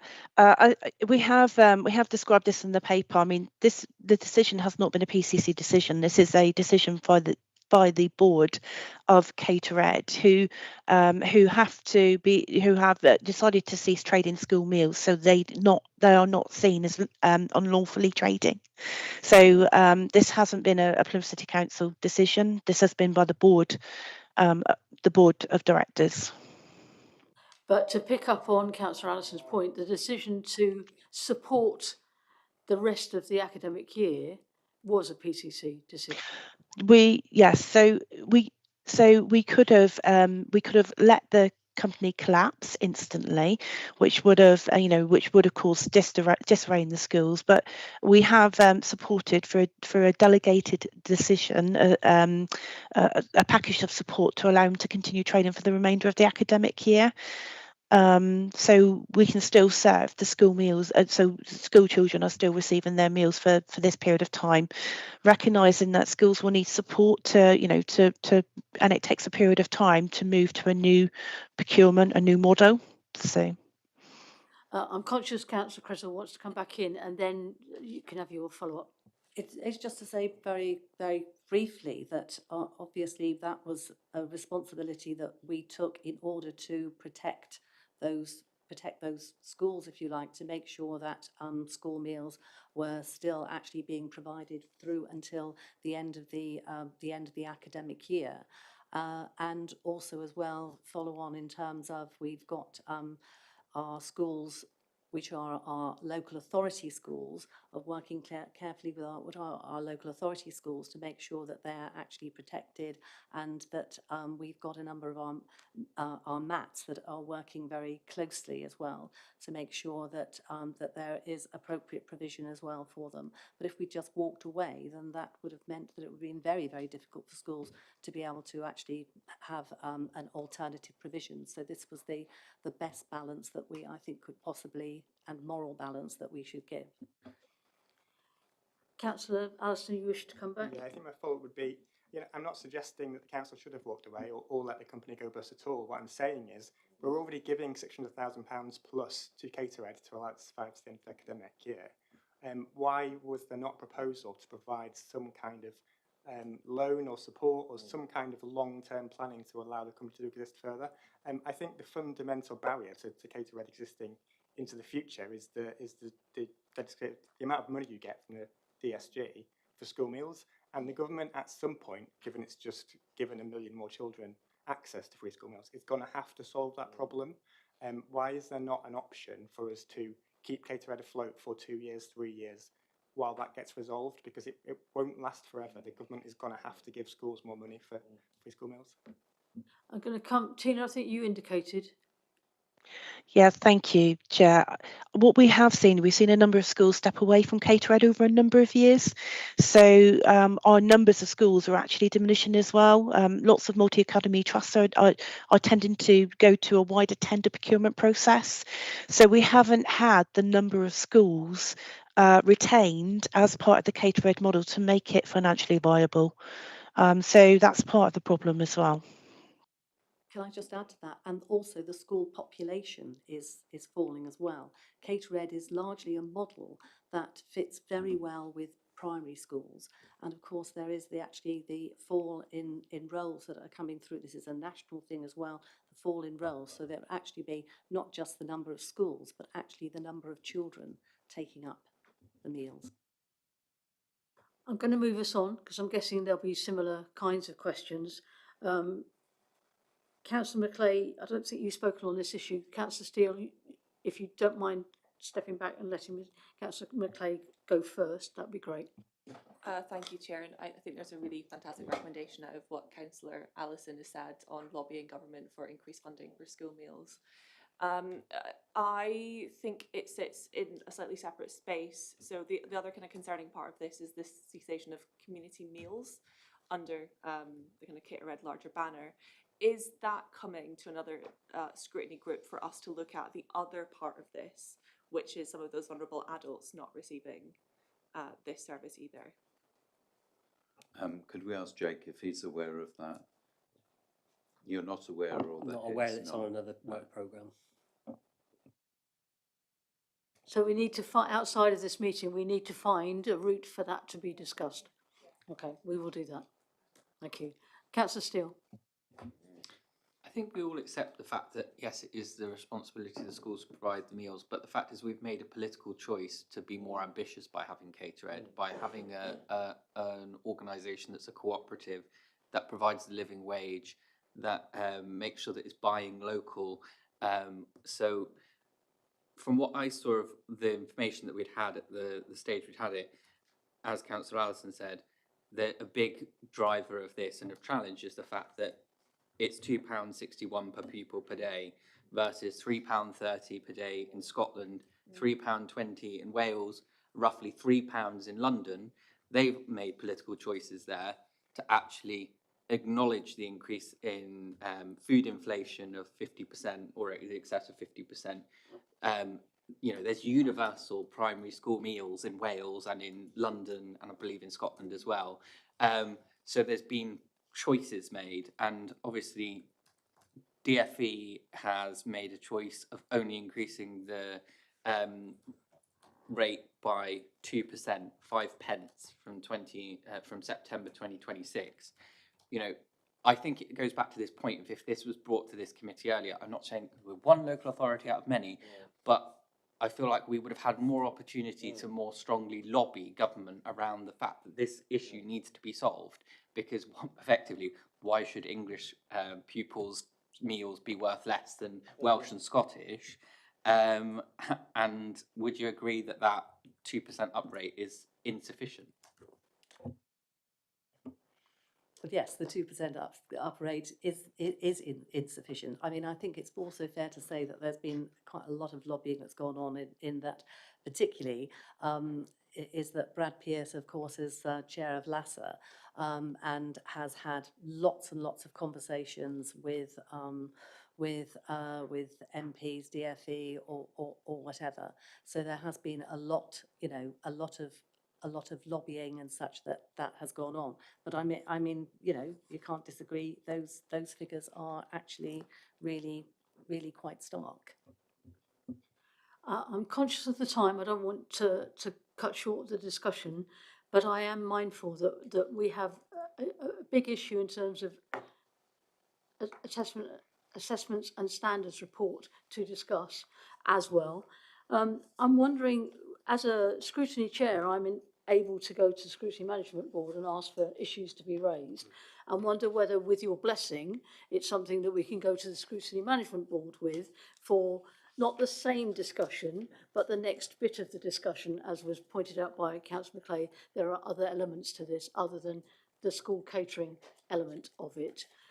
Is that a potential way forward? Are councillors happy with that as a suggestion? Okay, so we'll make that a recommendation. I am moving us on because time is tight. Thank you very much, Tina and Toby, for the input on that and for the report. Nobody's comfortable with the decisions that have to be made, but they have to be made. So if I can move you on to the School Assessments and Standards Report, which is item 9 on the agenda.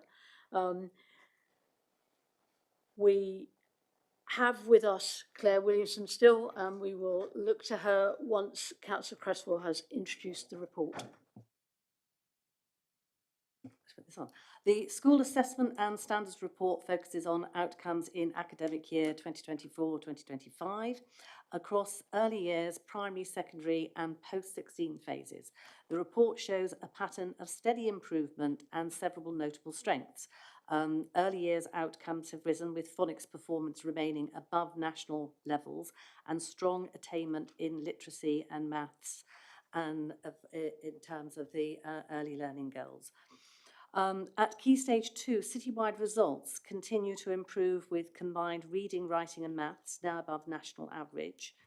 English as additional language pupils achieve particularly strongly, and outcomes for free school meals pupils exceed national levels in several benchmarks, but not all. At Key Stage 4, Plymouth outperforms its statistical neighbours in most headline measures, particularly for disadvantaged pupils. SEN support learners and pupils with EAL, English as additional language, and has improved markedly compared with pre-pandemic performances. Key Stage 5 A-level and applied general outcomes have also improved year on year. For children in care, Key Stage 2 attainment is broadly in line or with or above outcomes for children, for looked after children, and targeted interventions have led to improved English outcomes at Key Stage 4 and significant reduction in Year 11 pupils leaving with no qualifications. There's been a really successful input in terms of targeted intervention, with some really good one-to-one work with some of our children who are in Key Stage 4. I think, as I mentioned actually earlier, Bridget Phillipson has sent a number of letters of congratulations to some of our high-performing schools, and they haven't necessarily been high-performing in the most affluent areas of the city, but actually places which have made a real impact on children through their targeted approaches and interventions. And I think it probably leaves me one other thing to say is actually a well done to our children and young people, to their teachers and teaching support assistants, and also to parents and carers who work so hard to support their children and young people. But most of all, I think it has to be a well done to our children and young people, but there are always areas that need to be improved. Claire, is there anything else you want to highlight for us? Thank you, Chair. No, I think you've covered that lovely. Thank you. Okay, over to councillors. Any questions, issues? Councillor Steele. I don't mean to labour the point because I'm taking us slightly back to Catered, but the fact that we've had a very, a good provider for a big chunk of the primary school meals, and there's a lot of evidence out there that shows that children that get good nutrition have better attainment. Have we ever actually looked into the impact of actually having that award-winning catering company has had on the impact of the attainment rates versus our statistical neighbours? Because presumably other authorities don't have that same model as we do. So we could actually look at potentially what the impact that might have had actually on why we seem to be doing better than some of our statistical neighbours.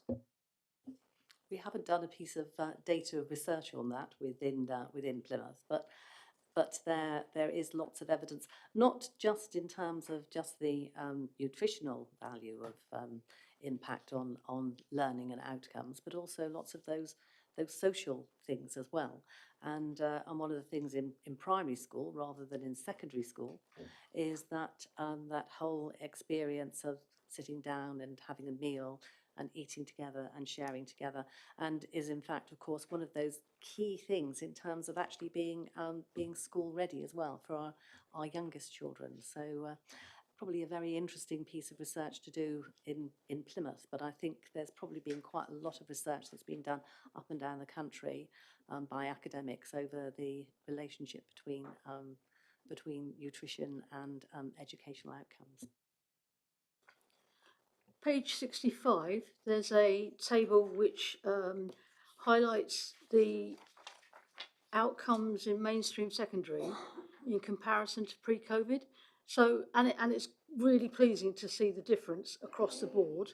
Are you confident that that now is our level, given that the pandemic and post-pandemic has been such a difficult time for schools and for young people? We seem to have got there. Are you confident that that is the case?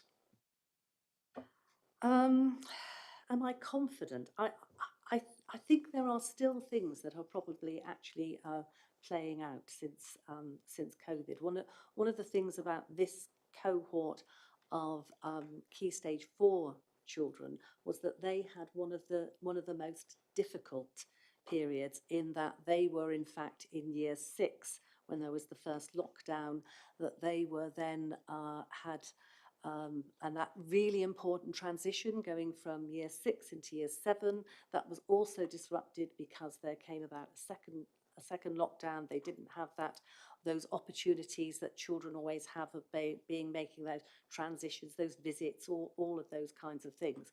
So you could perhaps argue that this cohort is perhaps the one that has been most severely impacted on. But I think there's actually been research that's been done at Cambridge, I think, looking at the impacts on different year groups and different age children and how they were impacted on in various ways. Be interesting to look at those children. It'd be interesting to compare those children who are coming through the system now, who will have had, for example, full early years experience, and the value that we've just been talking about of having high quality early years experience, and one would hope that the impact for them will be that you will see that continuous improvement. So from that point of view, I'd like to think I do have some confidence, and that most of the children who were most severely impacted on have now actually are going through the educational system, but there are still some very young children at the time who we don't know what the outcome and impact will be, because they were actually babies during lockdown at a very important period in their life.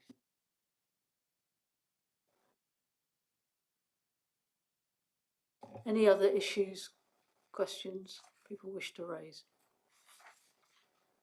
Councillor Noble?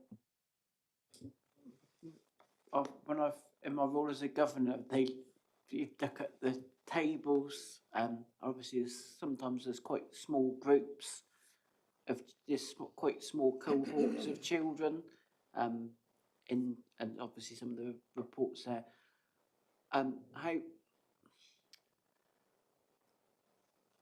How do we measure whether the children have had the opportunity, especially with the smaller cohorts of children? Rather, it might be also linking back to the previous papers. Because obviously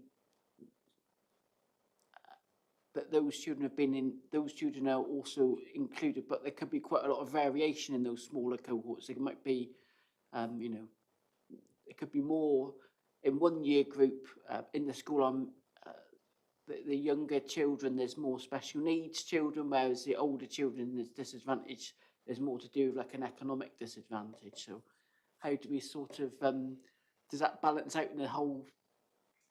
How do we target those? I think what you're saying is that it's if Councillor Wood was here, he'd be asking about seeing the seeing those whole trends over time. But you are right about when you have smaller cohorts, and a good example of that would be looking at the cohorts of looked after children, because when you look at the key stage 1 outcomes, and even looking at key stage 4 outcomes, that they're actually a much smaller group, and therefore you only need to have like one child either performs very well or one child performs not so well, and that will actually distort the results, if you like, because you're looking at such a small group, and that is sort of like taken into consideration in here. And I think there is actually some discussion and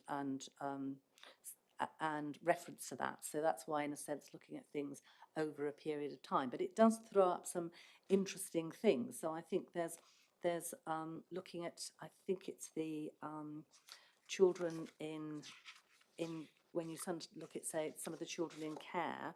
I think at key stage 2, I think looking at children in care, looking at discrepancies that might be between boys and girls, and that might be something to dig down further into the data. Sorry, excuse me.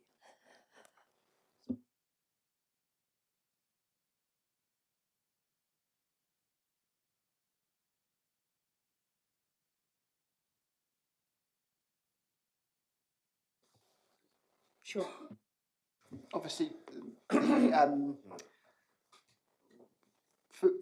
the sort of the governor, obviously sometimes it seems a bit abstract to compare, how are we doing against national comparators and things, or if we're doing slightly better. But I found it's been at this sort of does this also work as a bit of a check that schools, the teachers can focus in on actually getting to that, meeting the national target? It's about the children getting to a level that when they go on to the next year or the next stage of the curriculum, that they're able to continue with the learning. For instance, the school I'm in, they've had a little bit of focus on writing. So, talking about, and so is that a good, is that how that should work? At the kind of we're looking, these figures are about the top end for the macro for the whole city, but obviously, is that how it's supposed to work for the, when you're looking down into a class and looking at the children progressing through, their learning, their reading or their writing or their maths, for instance? Well, yes, it's important because we're compared to national, but then there's also comparison as well with like regional. And also what's really important is a comparison with our statistical neighbours, so schools which are in sort of like similar sort of localities. And I think, as I said just now, it's important because yes, we know that the impact on children, if they're disadvantaged or whatever, they are then perhaps at a disadvantage in terms of how well they perform in school. But it's important to take note of the fact that there are some schools where there's a great deal of disadvantage, and those children are actually performing and doing better than you would expect. And we want the absolute best for all of our children. They only get one chance at this, of going through the school system. And so we want to make sure that they have the absolute best, and each child can be the absolute best that they can possibly be, because that's really important, not just for school that we learn, but it's for the being in the wider world. And so one of the things which I think has been really useful is the way that schools might work together, MATs work together, in order to make sure that the best practice is actually brought in, so that all children have that opportunity. And I think being open as a teacher, being open to seeing it's done particularly well there with that success, then to adopt that as well. So that's sort of like professional development, which is advantageous to all of our children. Does that answer your question?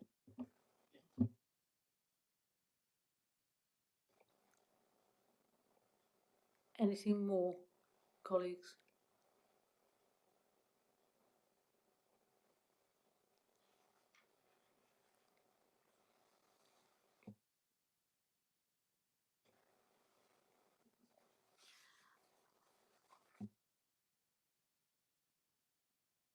I suppose just in terms of an overall position, sorry, I just had to nip out while you were introducing the report.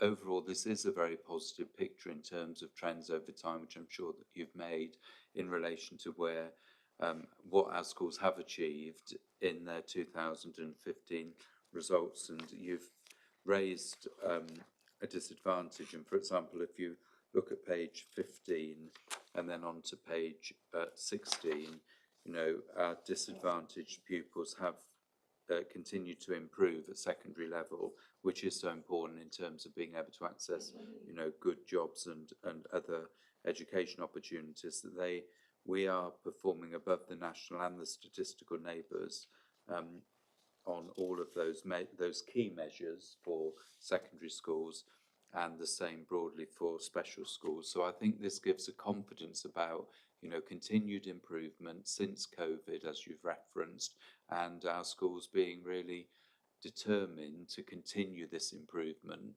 And through the place-based plan work that we're working on collectively with the local authority and with schools in localities, that is our vehicle for continuing to improve these results and get better and better outcomes for our children and young people. So I think I really recommend it to you as a very detailed report, more detailed than has come before, because we've responded to your requests for breaking it down by parts of the city, giving more information and more detail, and it does show an overall positive picture. Thank you. Claire, did you want to say something? Thank you. I just wanted to add as well a real focus in regards of early years. So what you will see from the report is 67% of early years children achieve good level of development at the end of reception. We've moved closer to the national average. Children within the early years from SEND are performing less well, with the national average 3.4% against the national. So we're achieving 3.4% against the national average of 4%. We are ambitious though in regards of the support and the timely support that we're going to be putting in place, and we've got a really clear programme of support. We're working with our early years hub, with our nursery settings and partners who support early years to focus on improvements with a real focus around GLD and SEND. We know that we need to get it right within early years for our children, linking through to the best start in life. So I just wanted to give assurance to yourselves that we're really focused in regards to those early years children. Thank you. If I could just add a little bit to that, this government has a real ambition for our youngest children, our youngest learners, because we know that if we get it right, and we've been talking about early intervention all the time, if we get it right with our youngest children, and if we get it right with our most vulnerable children as well, we actually get it right for all of our children. And the government's target for good level development in early years is in fact 75% by 2028, which is going to be quite. That's quite a certainly something to work towards, but that is going to be quite a tight target, quite hard. Thank you very much. Any further questions or comments from colleagues? Thank you very much, and thank you for staying to that point. It's really important to hear about the progress that's been made across the board, and the number of schools named in the report is very good to see, particularly two in my ward. So thank you for that. If we go back to the agenda, you'll be aware that we went off the agenda at the beginning of the meeting. So we're now at item 11, which is the action log. We're asked to note the log and its progress. We have added some things as a result of today's meeting, I hope. Jake, if you could remind us what those might be, that would be helpful.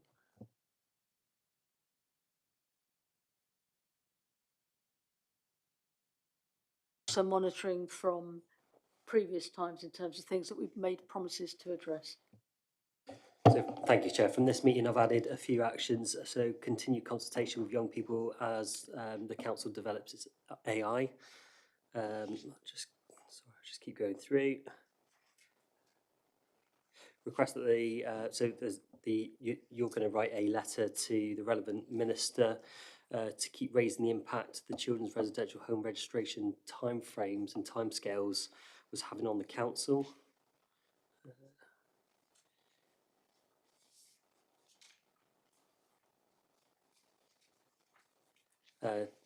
Recommendation to the Scrutiny Management Board to have an agenda item in relation to the community meals element of KRED. And then I've got a few additions to the work programme, but that's the next slide.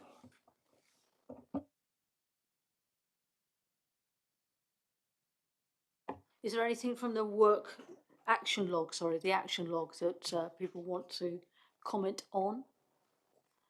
So if you move to the work programme, oh sorry, Carol, Councillor Nail. Just a quick one to note that any Ofsted or CQC reports that come through, we really should be copied into them and given to us before the meeting, because I've just looked online. It was the 5th of February online. It was posted, and there's plenty of time for us to look at it a week ago.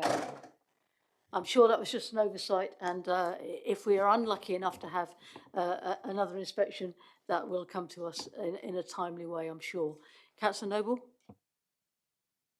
I don't know whether I missed something, but there was 3 reports that came on Monday.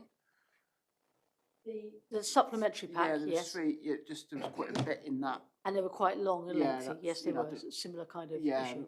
I mean, maybe that Ofsted report may not have been able to discuss at the meeting, but those things had in advance. We've got a bit more time to look through and read round or what have you to, give it our thoughts. Yeah. Councillor McLean? Thank you. Can I double check that we captured Councillor Allison's note about writing, I don't want to speak for you, Lewis, it was about school meal funding. I think you might have had a recommendation there. Yeah, I think the response was that government had been lobbied, but let's do it again as far as I'm concerned. I think there needs to be a solution, as the government's going to have no choice at some point than to solve this problem. And a view that 5p is not enough in terms of an uplift. Yep, absolutely. On that, it might be useful to contact our 3 MPs for the city as well, because letters to ministers of whatever party tend to go into a big ether, and that's no party reflection at all. But our MPs are there to hear our concerns, if nothing else. Can I make a suggestion that we don't just send it to DFE, that we also send it to the Treasury, because ultimately it's getting the money out of their cold dead hands that gets you it. I say, as a former civil servant, it's fundamentally a Treasury problem of them not giving DFE the funding. Thank you for that inside knowledge. Councillor Nay. Thank you, Chair. And just why there's a disparity between England, Scotland and Wales, you know, are children different in England to Wales, what the food they need, why the disparity? Noted. Jake, is there anything else that we need to address, or can I draw the meeting to a close? Just the work programme. Just the work programme, of course. I did raise it and we went back a step. In terms of the work programme, do we have any urgent items that should be on the next agenda? Through you, Chair, additions from this meeting were the SEND white paper and the maturity matrix. And also I've made a note that David's requested that the Family First Partnership comes back for assurance.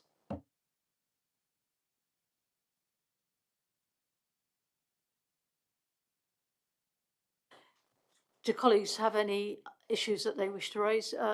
Councillor Nay. Just a quick one. I noted today a few news outlets reported about children's teeth in the country. Could we have an update on the dental services for children in the next one? I'm not sure that's our remit. I think that goes to health and well-being, but we can certainly gently nudge in that direction that it is an item that suggests. Yep, absolutely. Anything else? It leaves me with no other responsibility than to say thank you very much. Thank you to Jake. Thank you for David. Oh, and to formally note, sadly, that we are losing two key members of the team who will not be present at another scrutiny meeting. Lisa Davis is remaining in the city for a while, but not in her role in Children's Social Services, and Amanda Davis is moving on, sadly. There are processes to replace them, but they have contributed in an amazing way, not least to that report and the positivity around that and the confidence that schools now have, along with Lisa MacDonald, I would suggest. We've got some big shoes to fill.